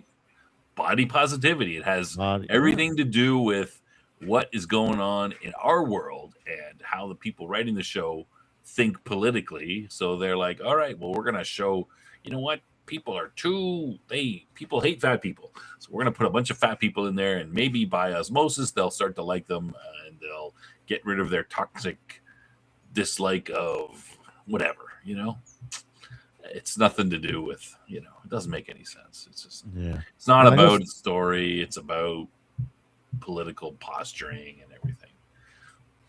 I wouldn't even mind if, like, of all the characters, I kind of like the, what I call her, the Kling Hadar, who calls him the Fem Hadar. I think maybe that's better. The Fem Hadar. I'll use that. That's Fem Hadar. Yeah, that's better. Fem Hadar. So, I mean, I kind of liked her at the beginning where she started, you know, yelling at the kid. At the kid. I'm like, all right, finally, maybe we've got a character with some balls, even though she's a girl. But then, you know, she quickly wimped out and, you know, didn't even follow up. So I'm kind of like, they can't even follow that thread a little bit, you know. It's all happy. It's like a few months ago, before the show, I saw someone, and I posted it, I think, in Discord. Someone did an AI video of Arlie Ermy as a Starfleet drill instructor. Yeah, 100 times better than this shit.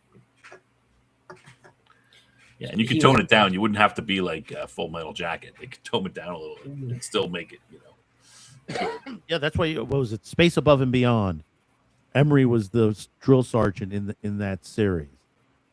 Oh, was he? Yeah. Oh, yeah. I don't even remember. It's been so long since I've seen that. Yeah, in the first episode, it's like, you know, when they were going in to train in the Marine Corps. It's like, there we go. Emery's up there. He was like, "You will listen to me." And I was like, yeah, like, I mean, yeah, that would be. I mean, Emery was anything military. It had to do with film. God rest his soul. You know, Emery was the drill sergeant always. It's like, you know, he was like the go-to guy. That early Peter Jackson movie, The Frighteners. He played a ghost. Yeah. Of a drill instructor. You know, they're just not gonna. I mean, they're not gonna. They're more interested in politics than writing a good story. I mean, how could you? Oh, we're gonna look for this guy's mommy. You could do anything you wanted, right? Like this tableau is almost blank, right? I mean, they're kind of taking off the Discovery stuff, but there's so much that is not canon about this time. You can almost do anything you want, right? Like throw in programmable matter, whatever that is. You know. That's been around since Discovery season 3.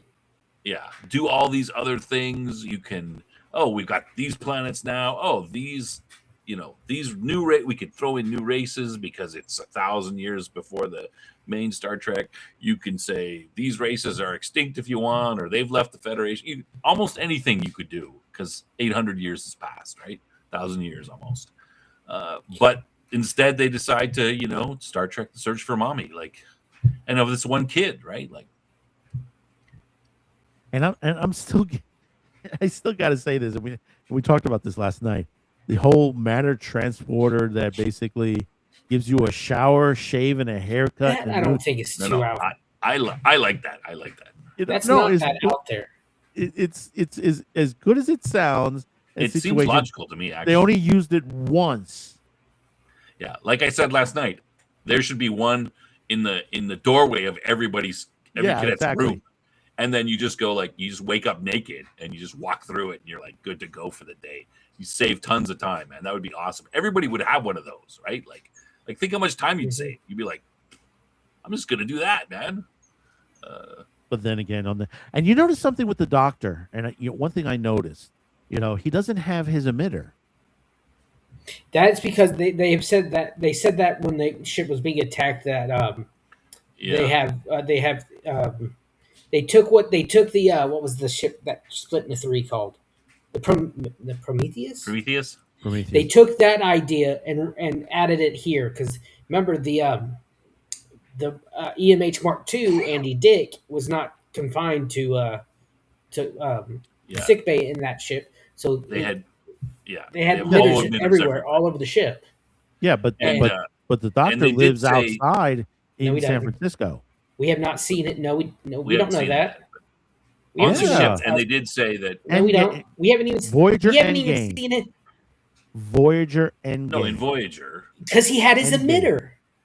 Yeah, Right, yeah, exactly. What are you That's talking what I'm about, saying. dude? But, That's what I'm but saying. now We he have not doesn't. seen- Yeah, you didn't. We have not seen him outside in Academy yet. Right, exactly. That's what I'm trying to. You are. Oh my No, god! agreements. No. Outpost. Hold on. I'm in agreements with you. But I'm saying I'm giving to But the point. No, that they got rid of the emitter and didn't even we explain. don't know if he still needs it because we have not seen him out of the Exactly. Academy That's yet. one thing that should have been brought up, even in the first episode. And they're I like, don't- "Hey, Doc, I I know don't- you used to get around. How are you I don't getting think around that. now?" I think that would have just muddied it up even more if they. I think we'll see that naturally. We Oh, we okay. haven't We've seen already- it. If they do that, okay, I'll understand that. But that's something that was kind of important. It's like, hey, the Doc used to get around all over the place. He used to have technically the end game is an alternate future. He had a woman with him. To that point, he was called Joe. To that point. I think the more interesting aspect is that he's 800 years older, yet he Mhm. still hasn't gained any wisdom, or He he's hasn't still a changed crotchety. at all. Yeah, he hasn't changed at all. He's a crotchety old SOB like he was on Voyager. Like, the hollow cadet girl is all over him. She's like, got stars in her eyes and stuff. And you think That he'd is be like meaning. That's like if one of her reaction though is understandable because the Doctor would like one of us, meaning George Washington or one of the founding fathers. yeah, no, for sure. I'm not criticizing her for that. I'm saying that Mhm. he, I mean, it was a little over the top, but I could see how she might act that way. She's just a kid. She's, Well, she's 17, literally like I think she said 4 months old. and she's supposedly 17 in maturity. You could see that. Well, no, but the way I'm talking about the way that he reacts to it. Yes, Like, you think he'd be, Yes. maybe there's a reason, but you think he'd be like, he's a teacher, and another name for a teacher is a mentor. And who better to mentor the first holographic student in Starfleet, but the holographic professor, the only holographic professor that works there. But he's like, yeah, get out of here. Leave me alone. But there's a whole, from what she said, there's a whole planet full of them.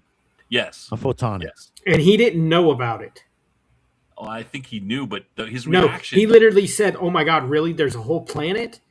Oh, did he say that? I thought he. Yeah, went, he was shocked Oh, when she told yeah. him that, which bothered me. My impression was that he knew of them, but he, he's got like there's something there, like doesn't like they don't like him or he doesn't like them or something. But I don't know. No. He seemed to be acting a little weird after she said, "Well, yeah, I'm from this." I mean, how would he not know about that? Like That's the problem. hologram. That's my problem I have with it. He doesn't know about it. I'm like thinking, oh my. yeah, like Well, he Fuck. knows that there were other Mark Ones out there, back in the old series, that basically now they're being used to menial mining labor. and doing hard labor.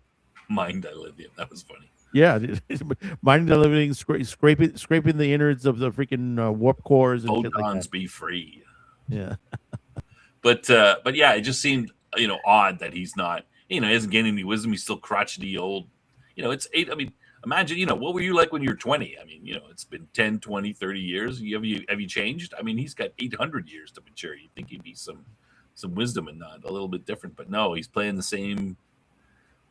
Yeah, they don't care. There's no thought into any of this stuff. They're just it's a mash of, hey, here's a bunch of cool stuff. Throw it together and let's do this. And yeah.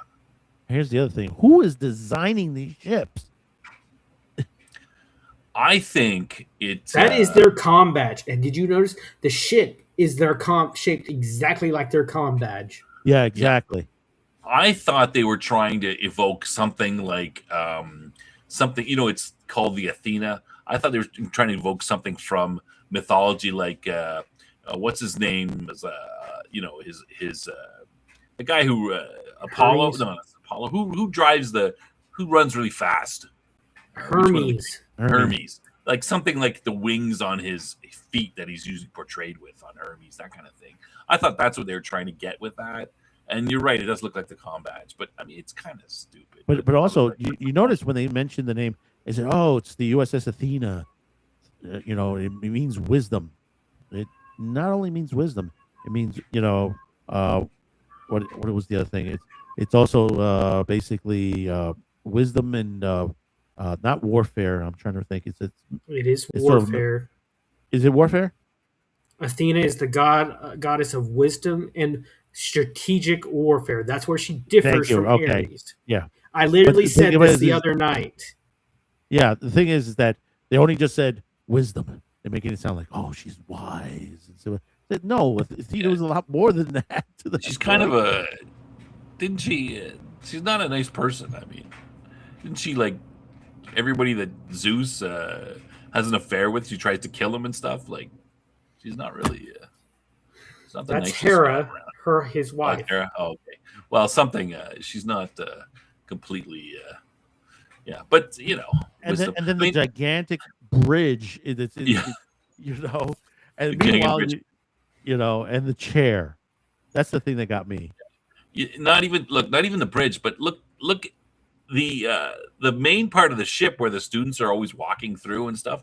It looks like it's like a Carnival Cruise area or something. Ain't not a I spaceship. know, thank you. Like, it's huge, and it's like it looks great. I mean, I'd love to have that, in my college, and you might see it in your college if you were, but not on a spaceship. Like, let's not be, space is at a premium. You can't put all that wasted space in there. Yeah, but look at this These are not captain's there. chair. I mean, come on, really? It's like what is it? A chaise? It almost like a not a chaise. What the Chaise hell they lounger. called it? It's a lot larger than the standard, secondary I think- sofa. I think they should just extend it a little bit and call it the captain's sofa, and she Yeah. could just, lounge out there like a cat and sleep during the day, like when they're on missions and stuff. Instead of Yeah, having a ready room. She just put a pillow up and just kick her boots off with her bare feet, and well, she's Wiggle her bare feet half toesies. the time. She was bare know. feet half the time in the first episode. Was it the first episode or the second? Second. Thank I you. know. It's better for my feet. Yeah, okay. And then she's I taking, recharge better. God, Captain Hippie. and that's what I said. And I was saying the way to eat, and I saying Star Trek original series, the way to Eden. It's like, this is what it was sounding like. It's like stepping into Eden, yay, brother. And if you watch that episode, that's what it was like, the hippies in space. That was on that episode in Star Trek. And that's what I think of her, Holly Hunter, when she's doing this, because she's like the hippie girl on there. And what was with the two-fist ice cream scene on Bajor? Some kids were arguing about it, and she took it away from him.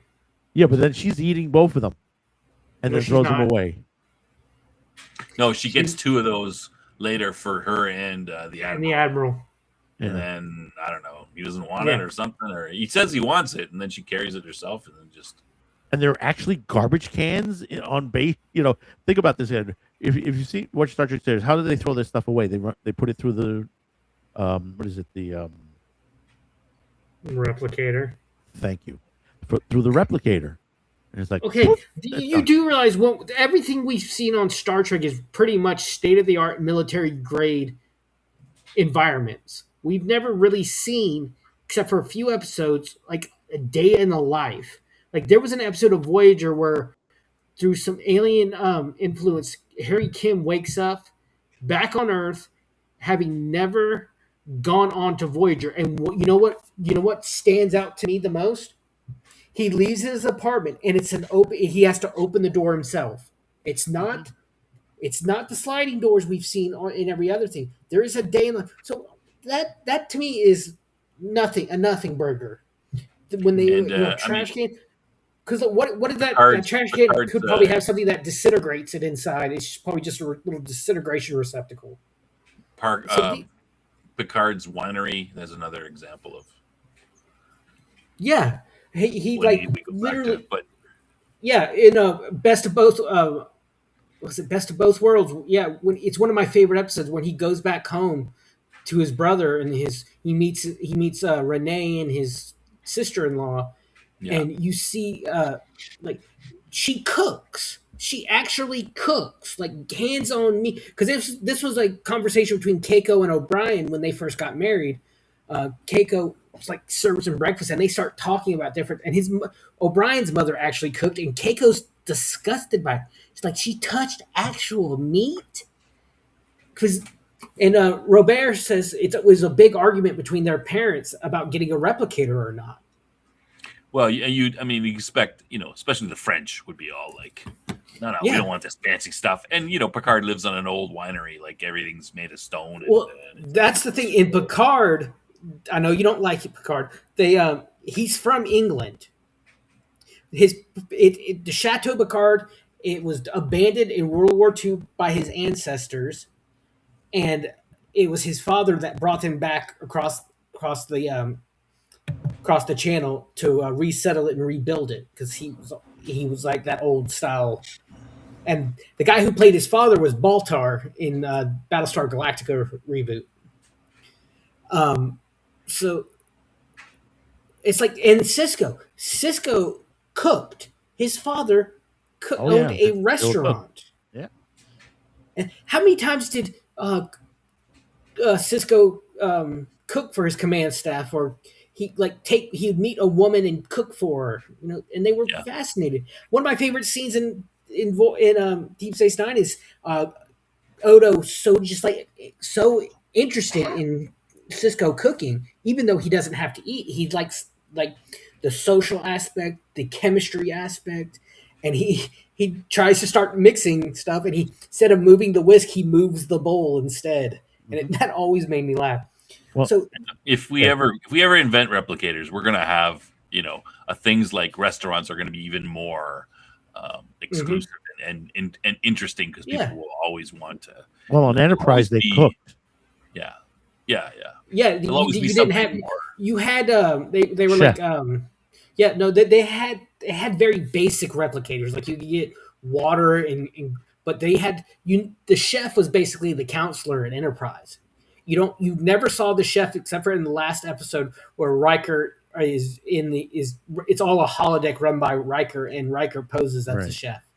Right. And then of course Voyager you had Neelix cooking. Well, that was to save energy. Yeah, that too. Yeah, supposedly. Plus they needed because they had replicator rations. Yeah. Like I remember there was one episode where the replicator's gone out and Janeway can't get her coffee, and she's like an addict. It's like coffee black now. And he's like, sorry, rules are rules, Captain. I can't do that for you. But then in Endgame, her future self was like she drank tea. Yeah, she had to give it up. Yeah, she had to give it up. To that point. But the other thing that got me, and this was also, I think, was in Discovery also. Where the hell did this come from? That I have said that over and over in every conversation we had. That she should not exist. Exactly. That to me, like I said last night, the night before, every day since Thursday, this is them going back, looking to see, oh, this is cool. Let's add it to our show without looking at any story behind it. I think they're called Cherons, Cheron. I think it was how you spelled it. Yeah, the Cherons. Yeah, I mean the whole planet was basically, what is it? It was a shard cinder. Yeah, they're basically cities were ablaze. There was nobody down there because they did scan it. They said it's a dead husk. There was two left. One they were the colors were inverted, so it was almost like two ethnic groups fighting on their planet. to the point that they were the two we met in the original series were the only two left. She should not exist. The other one, the guy in Discovery, should not exist. Exactly. I said that, this is insane. I mean, what is this? Are we dialing in Jurassic Park? Jeff Goldblum, life finds a way. It's like, no, no. I'm sorry. You have an entire race that's gone, and it drives me nuts when they just don't get it right. That they don't look into it. And it's the same thing with the Bajoran, not the Bajoran, excuse me, the Beta Zeds. Yeah. You have the Beta Zeds that basically, let's pull it up on my thing. I have it here. Basically, nope, I'm losing it. This is what I think they were thinking of. This is This is a clip from Loud as a Whisper. And was it Riva? Riva. That was the guy's name, is Riva, who basically comes from a planet called Romanus 3, which basically on that planet, it's in the Beta Quadrant, they're all deaf. Now, the three people behind them, if you're not familiar with the episodes, they're his choir. In other words, he telepathically sends his emotions, what he wants to say, in each one of these persons. Each one inflects a different emotion. And the whole. Go ahead. No, go ahead. You. I kind of disagree with you on this. I think it's. I'm trying to find the character. Just give me a second. Yeah, I think it's more with the Beta Zeds. They were. Let me.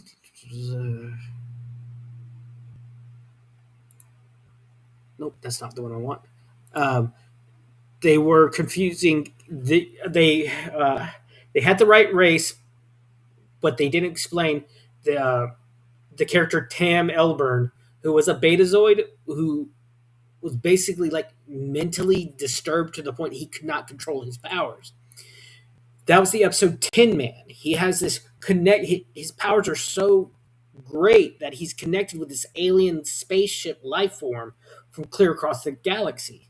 No, that I agree with you on that. That part, yeah. But I'm talking about is the sign language situation. See, that came after the choir died. Right, but I'm just saying is that basically you have the Beta Zeds that they're doing sign language. Deanna did not know sign language in Loud as a Whisper. She spoke to him in his mind. Yeah. Was this guy a Beta Zed in this episode? No. He's from Romanus 3. Romanus 3. He was a great negotiator because he used these three people, and they spoke to different aspects of his personality. Well, his more of his emotional state, I think. Yeah. Right. Yeah. Right. The guy on the far right is the smart. So, and he had some sort of telepathic link, but he wasn't a Beta Zed. But he was deaf. That's why he used sign language when he had to speak. When he wanted to, like, normally he'd use them to speak, but sometimes if he wanted to get busy, right, he wouldn't want them around, so he would use sign language, right, because he couldn't speak, and he was deaf. He couldn't hear. I believe he read lips, right? So, but I don't see that has anything to do with. That's nothing to do with the Beta Zeds. This guy is not Betazoid, right? Like he's just right. No. This is just some anomaly, This guy happens to be. I mean, why?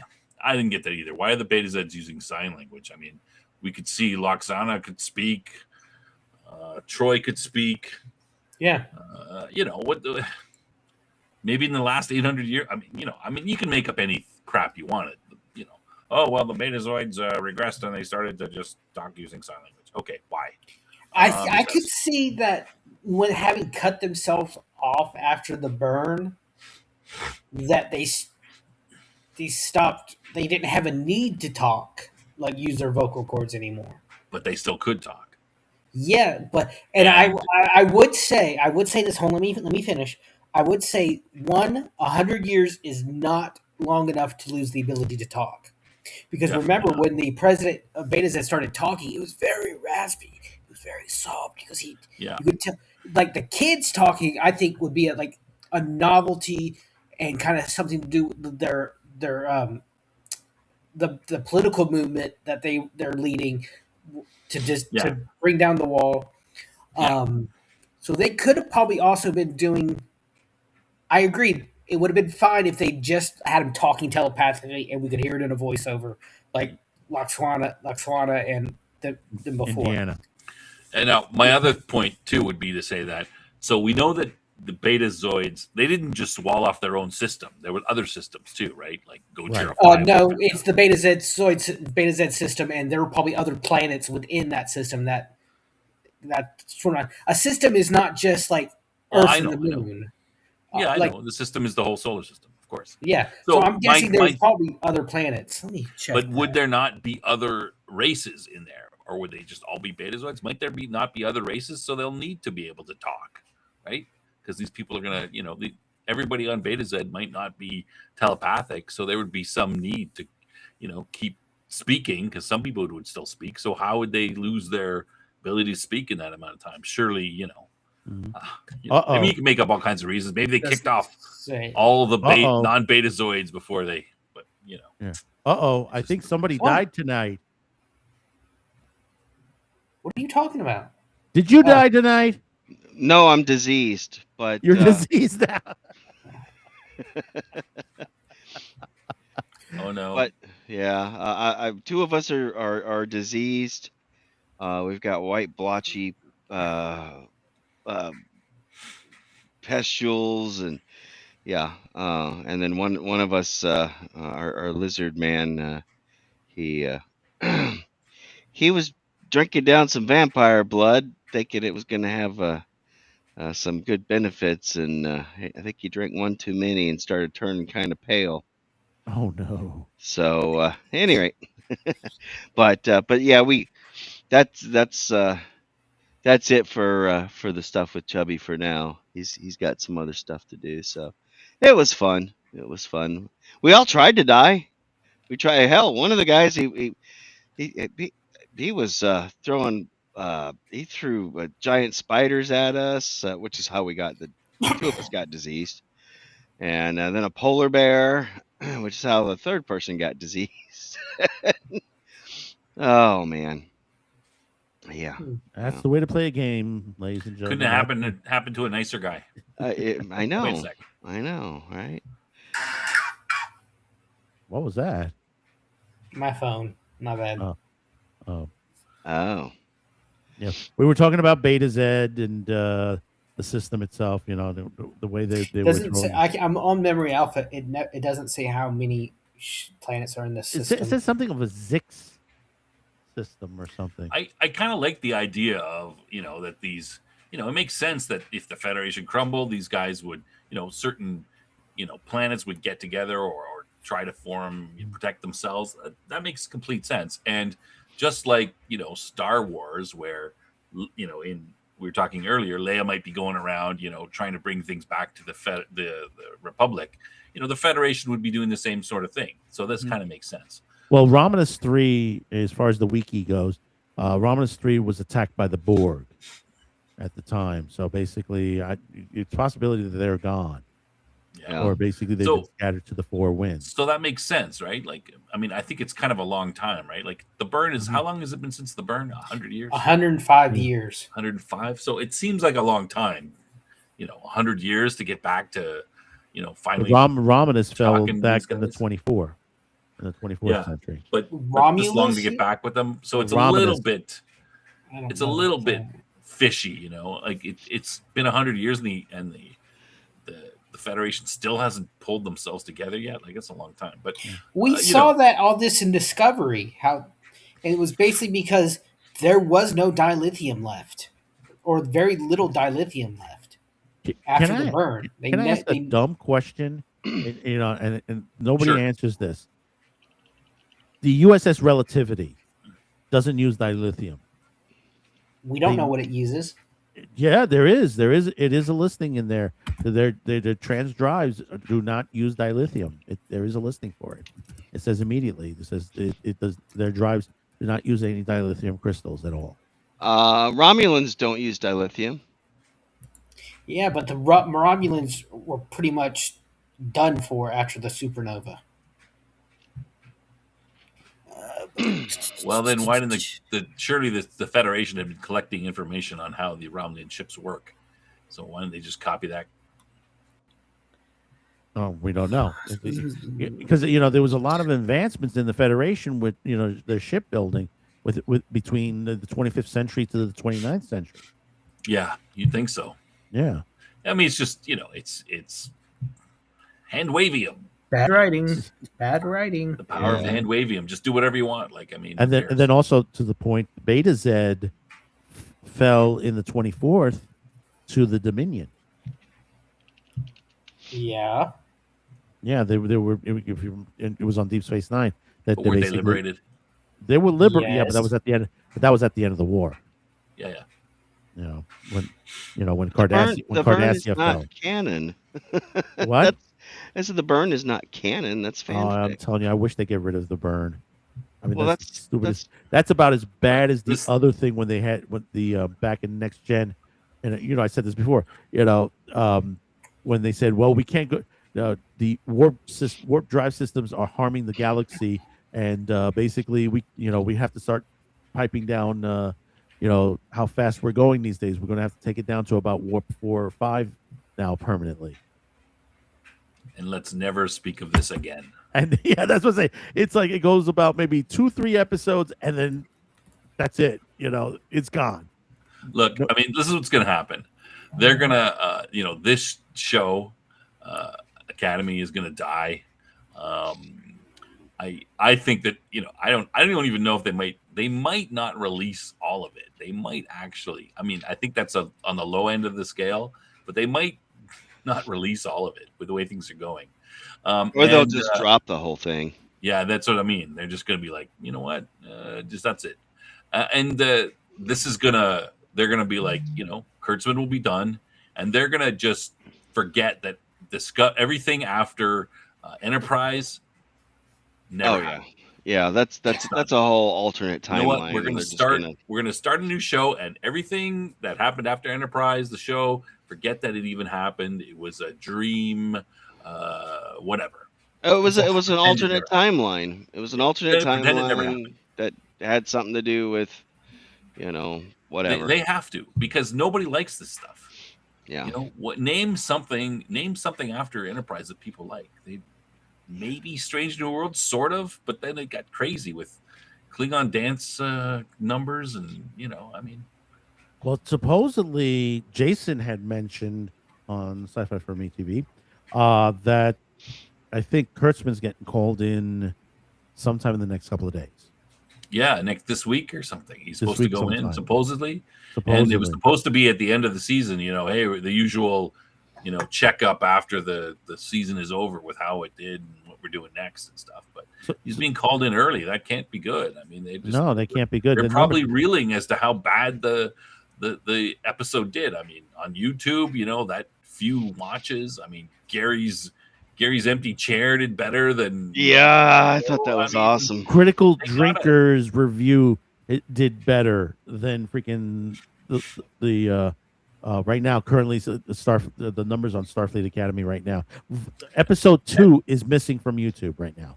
And there's only more coming out. Like there's only today I saw a bunch more videos, hammering it. So it's just gonna keep going. I mean. And the comments still on? Yeah, this morning when I looked at it, comments were still on. I mean that is deliberate. Doomcock highlighted some of the comments on his review or whatever it was. I mean, it's just going to get worse, right? So they're going to be like, "Well, we got to." I mean, at this point, you'd be thinking to yourself, I mean, maybe we should just halt the damage so that we can restart, because keeping it out there is not going to help us. It's just going to make it worse. They're going to make more and more fun. I mean, maybe that. I don't know. Who knows what they're thinking?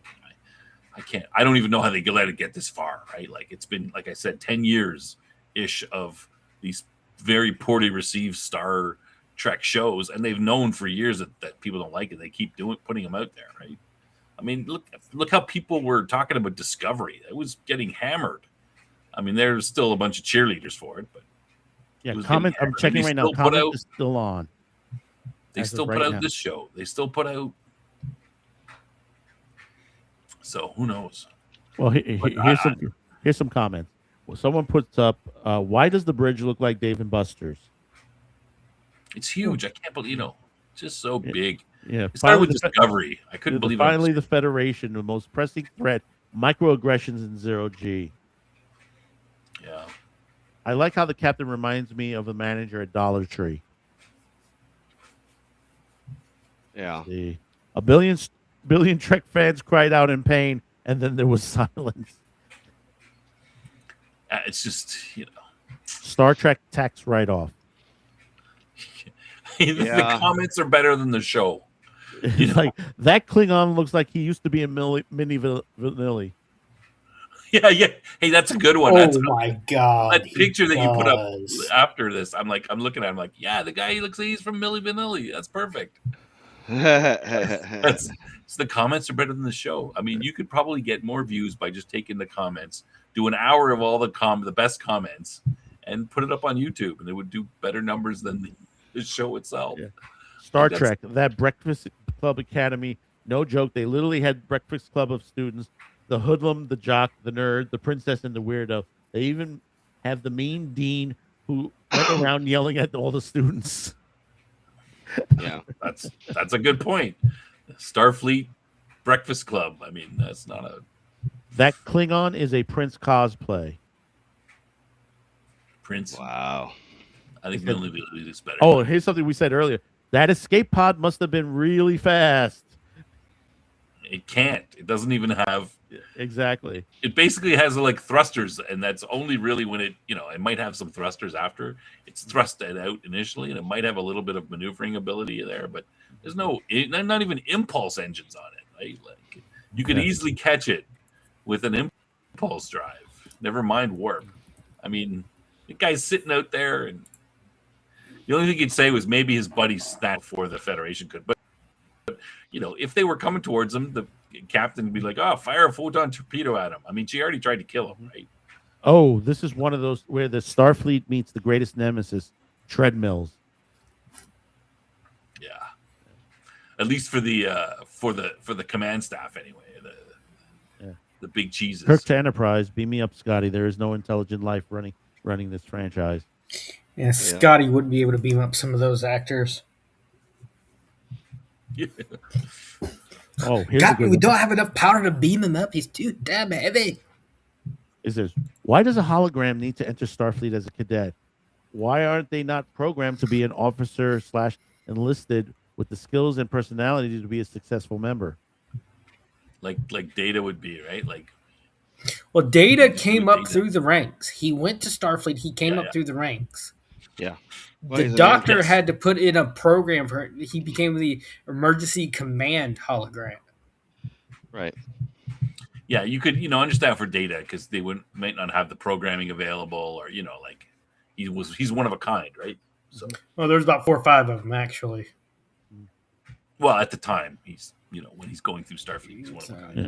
Is there a cheesecake factory on that ship? I've heard that one. That was funny. Is this before or after Palpatine returns somehow? After. That's funny. See Paul and Giamatti in this, offering like seeing Michael Caine on Deadly Ground. Oh, jeez, that's bad. Some people liked him and thought he was. I didn't like his performance. I thought it was just stupid. He's not credible to me. Admiral, I'm receiving whale song. Oh wait, that's Cadet. Which one? There's a couple of them. There's a couple of them that could be making whale songs. Oh, here's a good And one. I'm a big No, guy, so I got can one. come. I got Body- one. Yeah. body- I got one. body Hold on. positivity. I got one. Go. Captain, is the ship wheelchair accessible? Oh, Jesus. Yes, it is. Yeah, Oh, here's- apparently. I don't another- understand. You have like the episode War has his back broken in one episode of Next Generation, and they fix him, and through like therapy, he's able to do Worf shit again. Are you telling me this kid can't? And even if he's part of that high gravity flying alien race, you're telling me in 600 years since Deep Space Nine, they haven't figured out a way around that yet? We almost have those now, like exoskeletons. In 1,000 years from the original series, yeah. It's 1,000 years from today. They have them. No. Well, it's just- 1,000 years after Kirk. Kirk is about 100 years from. Enterprise is 100 is years a- from now. Kirk is about 200 years from now. Kirk is a 2200. Right. Yes. Right. And then Because remember, Next gen we're is about 20. 2370s. We're about 20, 30 years from first contact. Theoretically. Well, You know what I mean. No. I know 50. what you mean. Yeah, here goes one. uh, How often do students okay, accidentally maybe. swallow their comm badge? The doctor Oh my- didn't seem surprised. God. Yeah, it happens all the time. I mean, look at them. You just want to bite it. I mean, it's got to be like gold foil over chocolate or something. Hey, I thought the Acolyte was canceled. It's just Space Hogwarts is looking like a Vegas diner. And remember, Hogwarts. remember to go get some food so you're not hangry. God, did y'all notice? Yeah, I know. Hold on. Y'all Thanks notice? for reminding me. What fucktard is the digital dean? Not Kevin. Stephen fucking Colbert. That fucking that shows you can be a dick, you can be an asshole, you can be a literal cock sleeve, using his words, not mine, his words, and you could still, if you suck off the right people, you could still get these huge roles. Well, I mean, I think that was just stupid. I mean, they shouldn't have even bothered to put that in there. Yeah. Just, Here's one. So- Did Holly And the Hunter look- Athena the whole is a female. Sorry, before we Yeah, get off topic. The Athena, the bridge voice, computer voice, was a woman. You're telling Yeah, me but that they have two but different it wasn't computer Majel. voices? Was it Majel or was It hasn't been Majel? Majel since Next Gen. Deanna is the other one that they used. They used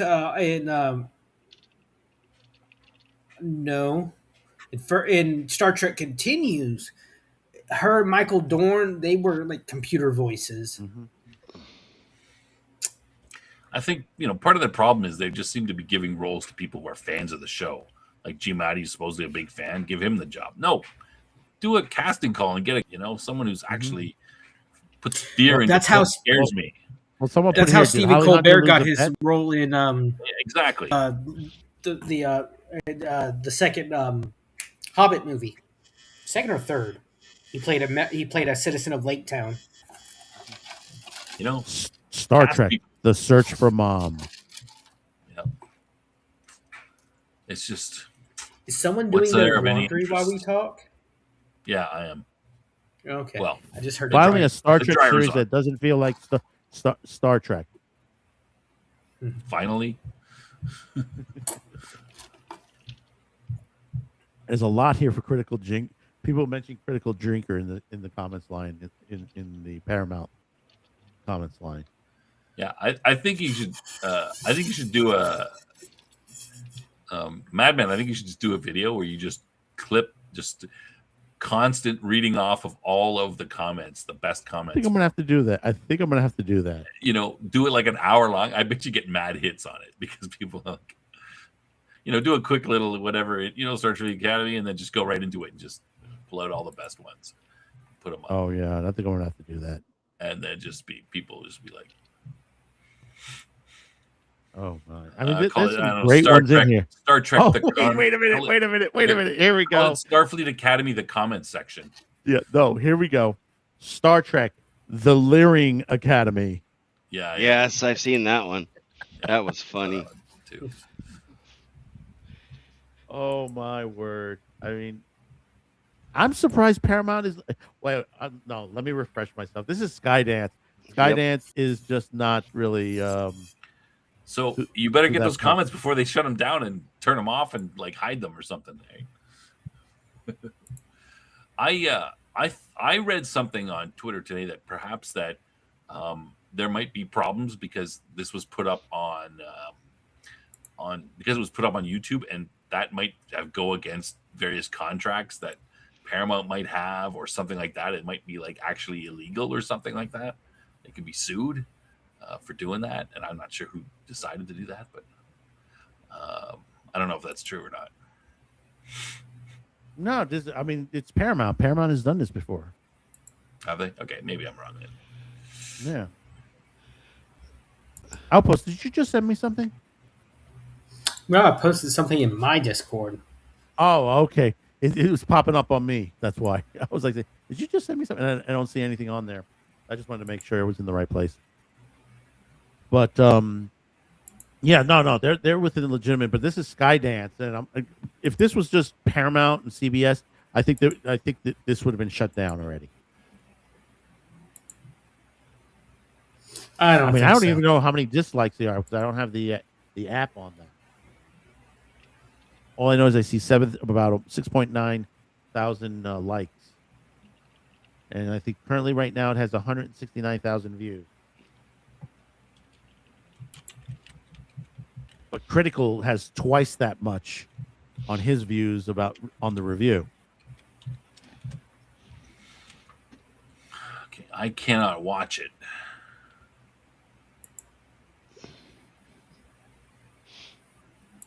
And everybody's putting one up now this evening.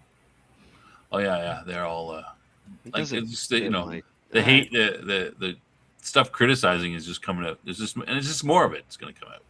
Oh, it's going to continue. This is going to continue for another. I mean, when's the next episode out? I don't know. Who cares? Oh, I'm sorry. Wait. Somebody must. Kurtzman I does. assume it's a week, but I don't know. Oh, okay. I wouldn't be Probably surprised. Wednesday or Thursday. Well, this episode came out Thursday, right? Or Thursday at 12:01 Yeah, something like in the that. morning. Because people were watching. I forgot this. Someone put this out that it puts it to the point, of Star Trek Academy. Yeah, Yeah. We went from it's a downgrade. 7 to 9 and downgraded to whatever her name is, but still, it's like, oh my God. It reminds me of Sergeant Major Molly Yard. And what's with that hair? Christ almighty. Sergeant Major Molly Yard. Sergeant Karen. I read a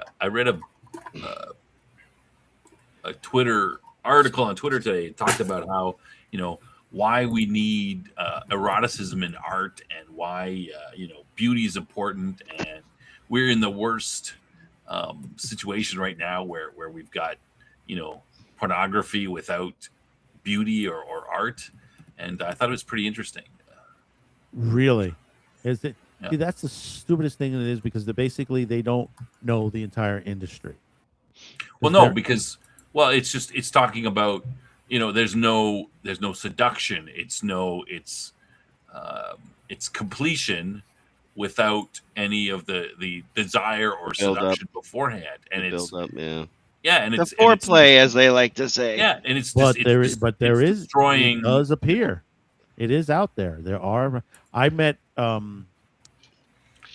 Candina Royale. If you know from, the adult star Candina Royale from years ago, I met her in the '80s when I was starting in the industry. Candina at that time, basically, she created her own company, which was called Femme Productions. This is long before she passed away. She passed away a couple of years ago. Femme Productions was built based on that alone. And basically, it was like 3 daughters, and I forgot the name of the others. Basically, these were more, the romantic, in the romantic play, even though these were porn movies. But I'm talking about now. Like, I'm not saying there are companies. No, there are companies now, and a lot of them are run by women. That they're out there. It's just that basically nobody covers them. Yeah, well, I mean, it's talking about the general cultural aspects of our Western culture, and you have to agree that this is what, just because we can pull off, some smaller.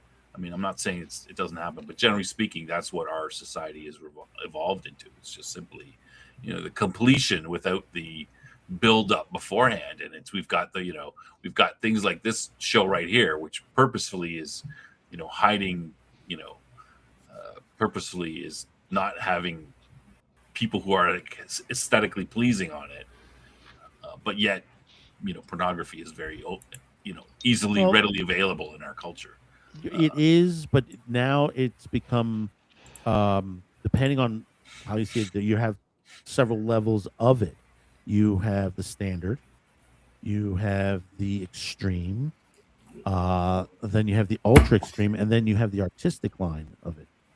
And the artistic line has been there for quite, for years now, and it you always have something new that comes out that's artistic, even in the horror genre, because they've diverted into a new line in the horror genre itself. You have vampires, you got.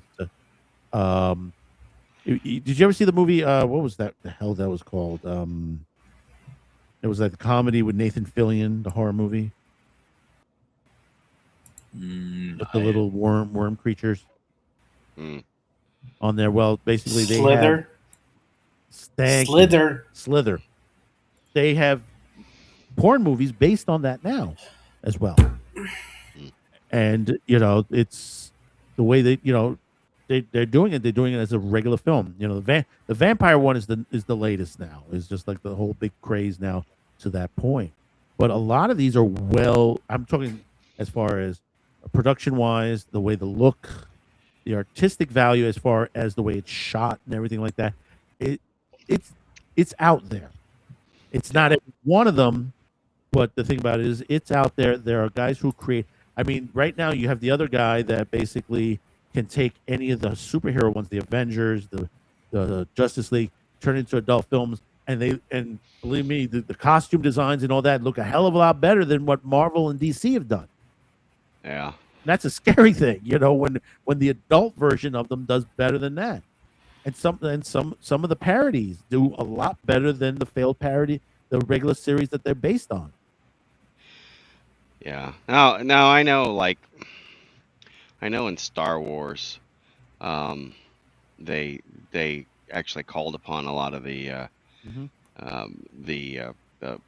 builders and makers of droids and stuff like that to help them out with some of the production stuff to ramp up. Yeah. I actually know somebody. 501st. Well, the 501st. The 501st is the ones that actually do the armor. They're the guys that do the armor. The 501st store, yes, yeah, as do I. They were the ones in the Mandalorian. Instead of taking paying for themselves to build armor and hire actors, they just say, "Hey, 501st, you got any people who can come be extras?" Extras, yep. Yeah, and that was a good idea. That was good, positive fan engagement. Unfortunately, the stories were shit. But I know somebody who actually does has one of the things he does is builds some of this stuff, and he actually did one for KK. And I'm like, wow. And he's talked about it before on live streams.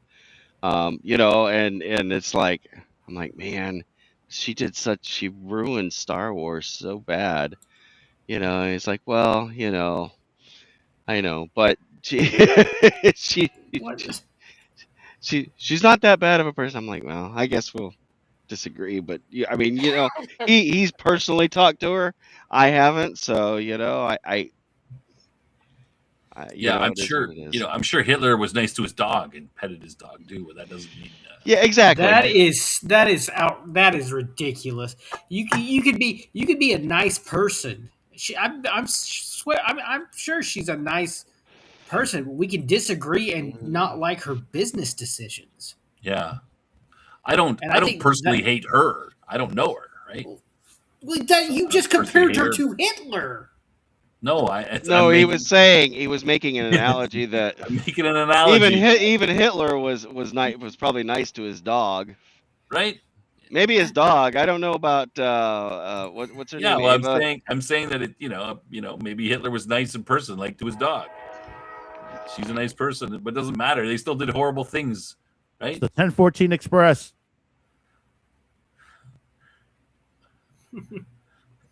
You know, yeah. Sorry, I just- had to interrupt with that one. no, no, no problem. Jeff's trains are just like they just come in at the right time. Yeah, yeah. No, I mean, it's just, yeah, it's just, you know, it's not. We're not criticizing her as a person, right? Like Kathleen Kennedy, like I said, maybe she's a nice person. I don't know, never met her. You know, my criticism of her revolves around her what I perceive to be poor business decisions. Yeah. Well, You know, Which is worse than horrible decisions. I mean, you know, we kind of got a hint early on when directors would come and go, announcements would come and go, and you know, and it was just like, oh no, so and so is no longer going to be the director of this. It's now going to be so and so, and then it was like they were always trying to chase. You know, and same thing with Star Trek. They were trying to chase what they thought was the in thing. You know, for a while, it became popular. The whole DEI garbage became popular, and so that's what they were going for. And they're still trying to push it, as evidence from Star Trek 90210. But you know, I mean, Elon Musk today posted. Have you ever heard of a movie called PCU? yes, Yeah. He I posted think today I've a heard- scene from that. It says Western culture has become a parody of a parody. You know, PCU was 31 years ago. yeah. That movie. Was it really that long ago? Yeah, That was during the Clinton admin, wasn't it? Yeah, and Because that's when the whole political correctness bull crap started. yeah. Did you ever see it, Snob? I didn't see it. No, I think I've heard of it, but no, I haven't seen it. I mean, I remember saying Wag the Dog, though. I did see Wag the Dog. Yeah, because that's with Jeremy Piven, David Spade, John Favreau, Chris Young, Megan Ward, and it's a good movie. It's hard to find right now. Yeah. Somebody was mentioning it some months ago. That's when it first came on my radar, where I heard about it. Yeah, it's just literally the cause heads. I love they talk. It's like because you have that. That's out what there I today. saw. A clip from it was talking about that. It was Jeremy Piven Yeah, talking about. yeah. Piven says, "Oh yeah, they're the cause heads. They pick a subject and they go with it. Every week it's a different subject, and that's what we got today out there protesting out there. Every week they got something new. They're the cause heads. Yeah, they changed their. Oh, it's Ukraine. We got to fight the Russians. Oh, it's then chain went from Ukraine to whatever to Somalians and to and it's I like the one did you saw that Twitter post was like there was a video where an ICE agent actually said, we're here to arrest See You it. know, Just you see it. yes, and you guys are trying to interfere with the predator. We're trying to apprehend a predator, you Mhm. know, and it's just, I mean, it's like, oh, they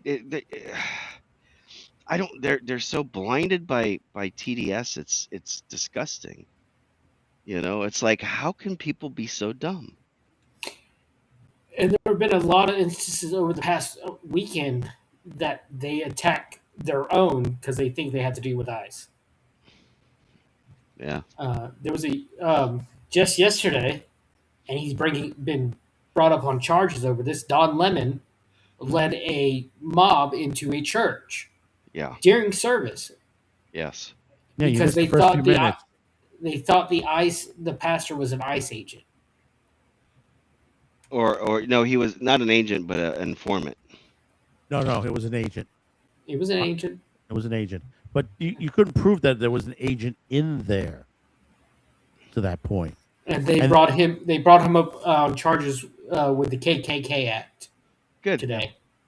yeah. Good. They How said they ironic. and he was double Yeah. downing today because Outpost, you came in late after I talked about this, but he doubled Yeah. down and he was like, well, it's all because of the white supremacy and because of my my being a minority and sexual preference. Yeah, Like, I would have won that, but I said today that he's going to use those as defenses. He's going to use the race and the rainbow cards. Yeah, exactly. Yeah. You know what? Sorry, dude. It doesn't cut the mustard. You know, you're the whole gay marriage being legalized by the Supreme Court happened under the first Trump administration. Trump didn't really have a problem with it. Trump probably did more for the LGBT community. You know, now they're just trying to hate on him because of the T part of the community. Well, a lot of the classic LGBT community doesn't really like the T community. So, yeah. I worked in schools and we had kids who thought like that, and I'm just like, okay, dude, whatever. I don't care.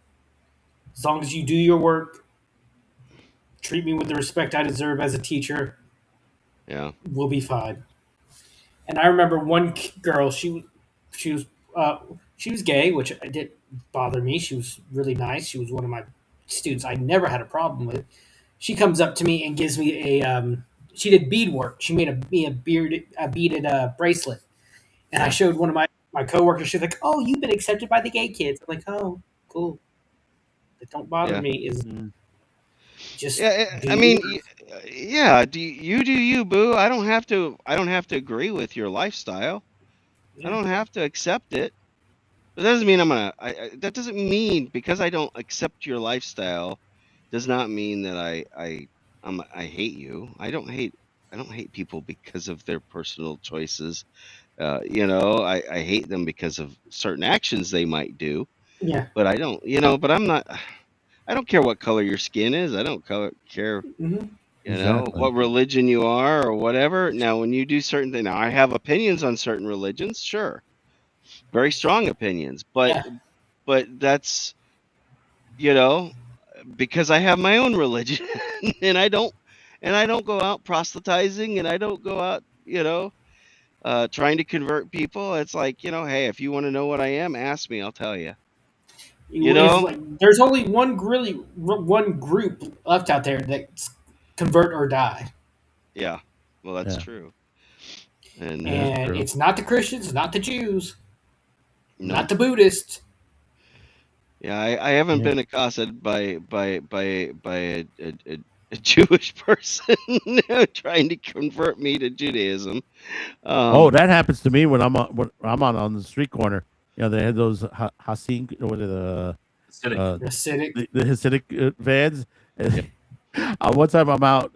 This is back when I was working for Macy's, and I'm out with my manager, and one of my supervisors. And my manager is black. My supervisor is Asian, and then there's me. I'm Hispanic, but I look, I'm pretty white color. So basically, the Hasidic goes right past them, comes to me and says, "Excuse me, are you Jewish?" It's like, no, I'm sorry, sir. No, I'm not Jewish. oh, that reminds. I worked at a grocery store one time, and one of my coworkers was Jehovah's Witness, Yeah, and he kept trying to talk to me about it. I kept telling him, "Dude, I'm not interested. Thanks. Let's do our job." Yeah, Then that one happened to my day, wife. he brings me the Watchtower, oh Lord. and I finally got fed up with it. I went to the manager. I said, "I like him, but there's a time and place. Tell him Exactly. to stop," and he stopped. Yeah, yeah. They kind of got on my nerves when my mom died. We started getting all these random letters from Yeah. people. It's like they have Yeah. groups of people that just write letters to people when after their loved ones passed away, for crying out loud. That's disgusting. Trying to hit people up and, oh, we can save their soul and blah blah blah. It's like, well, um, You target people when they're at their weakest. yeah, and it's kind of a disgusting thing. And I'm particularly fond of holidays like Christmas and my birthday, and you know, so no, not gonna do it. And you can go pretend you're gonna be one of the 144,000 if you want, and you live on your own little delusional world if you want to. But I'm pretty comfortable with my choice, and you guys do you. Mm. But Well, we're gonna have to cut it there on there because I'm seeing some issues Abby. over on YouTube. So Yeah, go ahead. I guess with our Go ahead, Outpost. conversation. what's happening on YouTube?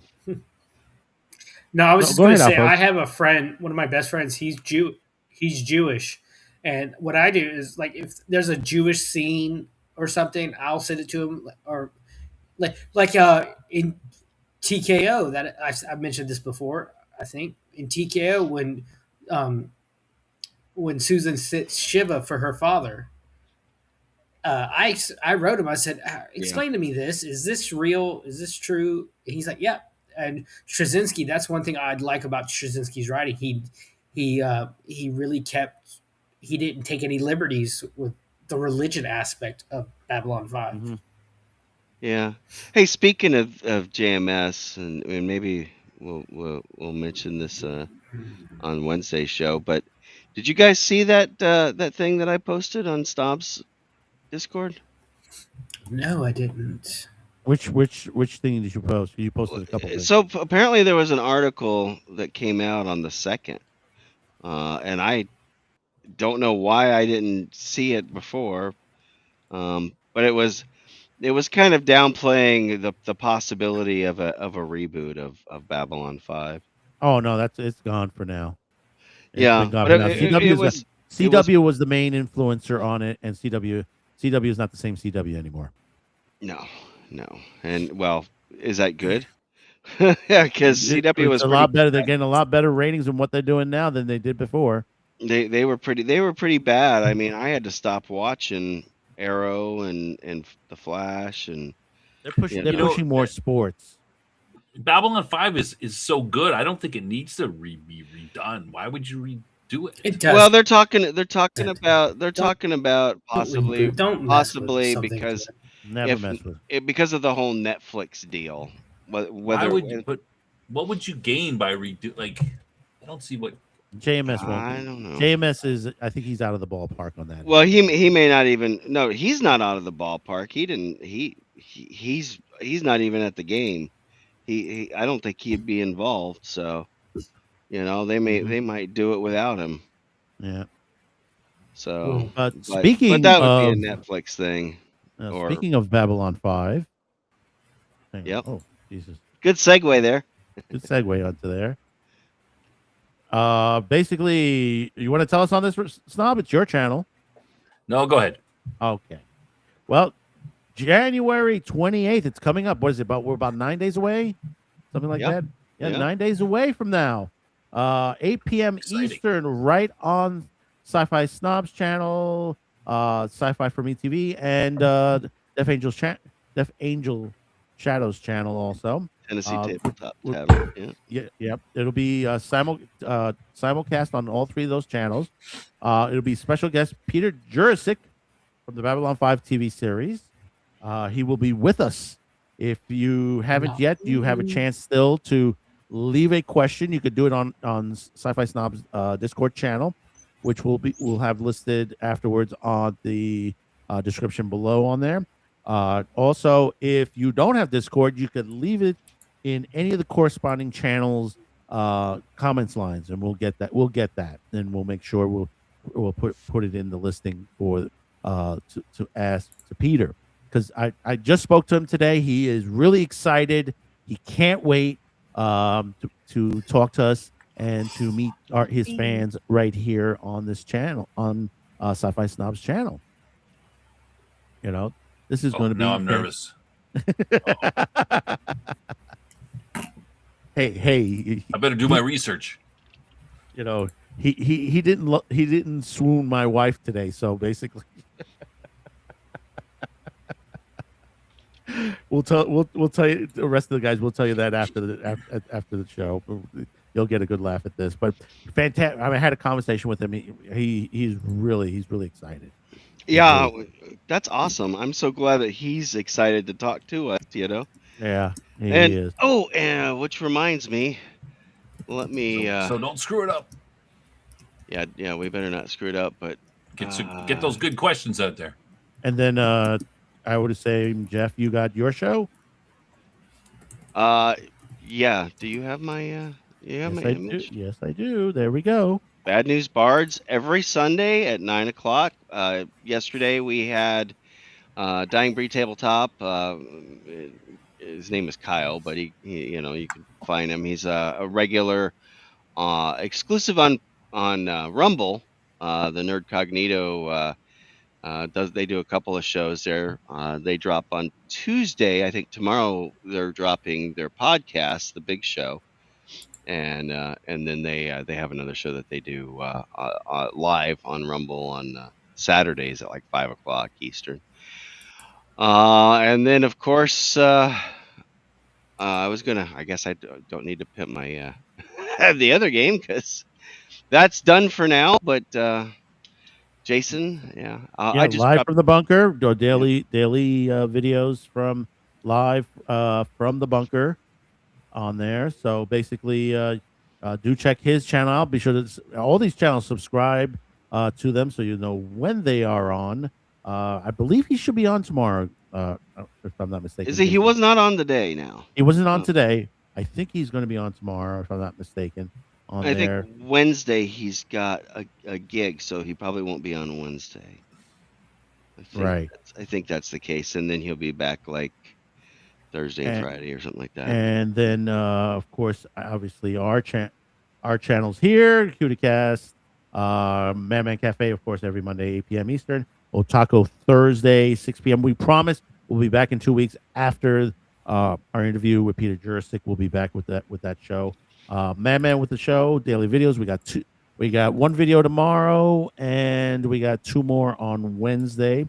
Some great subject matters onto there, so do check them out. Also, one more last thing, Snob. What do we got this week for the retrospective? It's episode 6 or 7. 7? Hold on. I guess it doesn't matter the number so much. Go on 5 or 6. Episode Dust to Dust is the name. 6. Dust to Dust. Yeah, Yeah, I know it's called Dust to Dust. I haven't watched it. I have no idea. I what it's haven't about. either. I think it's about dust. Something And- about dust, maybe. Mhm. We'll see. Also, yeah. haven't watched Also, it's movie night this week, correct? It is movie night on Sunday, and Which you one can won? Vote. It's between Zardov and Damnation Alley is what we're going to watch. One of those, and I haven't put it up yet because the vote is still up. We're going to close it on Wednesday. Zardov. So yeah, Zardov. Which one? Your choices are between Sean Connery in a diaper and Hannibal from the A-Team driving across America, the nuclear wasteland America, in a souped up giant. Basically, well, I guess it's not a tank; it's more like an APC. But yeah, a cool Yeah, but APC. it's funny. It's funny that APC was used in several other things, including a Saturday morning cartoon called The Ark. Yeah. I think was that also in was that used in Space 1999 or no? It was used on some other side. I think that thing that you're talking about, the little Wheel. Yeah, that multi-track. Yeah, Yeah, one that of the thing. wheel spins. That's been in a lot of science I fiction. think it has, because it's one of those things that somebody built it and then they just kind of reuse it or reused it for different things. Yeah. And So I then, haven't of seen- course, I haven't go seen ahead. that Damnation Alley in a long time, so I don't remember any of it. Just I remember watching it. I haven't seen Zardov, so either one's going to be good with me. I'm going to be interesting to watch them. But yeah. I didn't have the Pretty card up, but Outpost Nerd at Night. What do we got?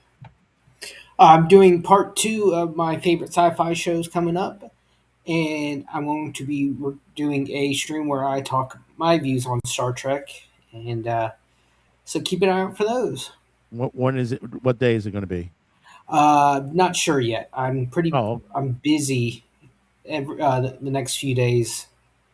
So important to subscribe to Outpost Nerd's channel. Make sure you subscribe to that. At least you Find know out, when yeah. it's going to come on. That's important. Yeah. And to the other channels that are available Do you have a on link that. to throw in? Yeah, Jeff, do you have it to throw in there? What's that? For I'll post.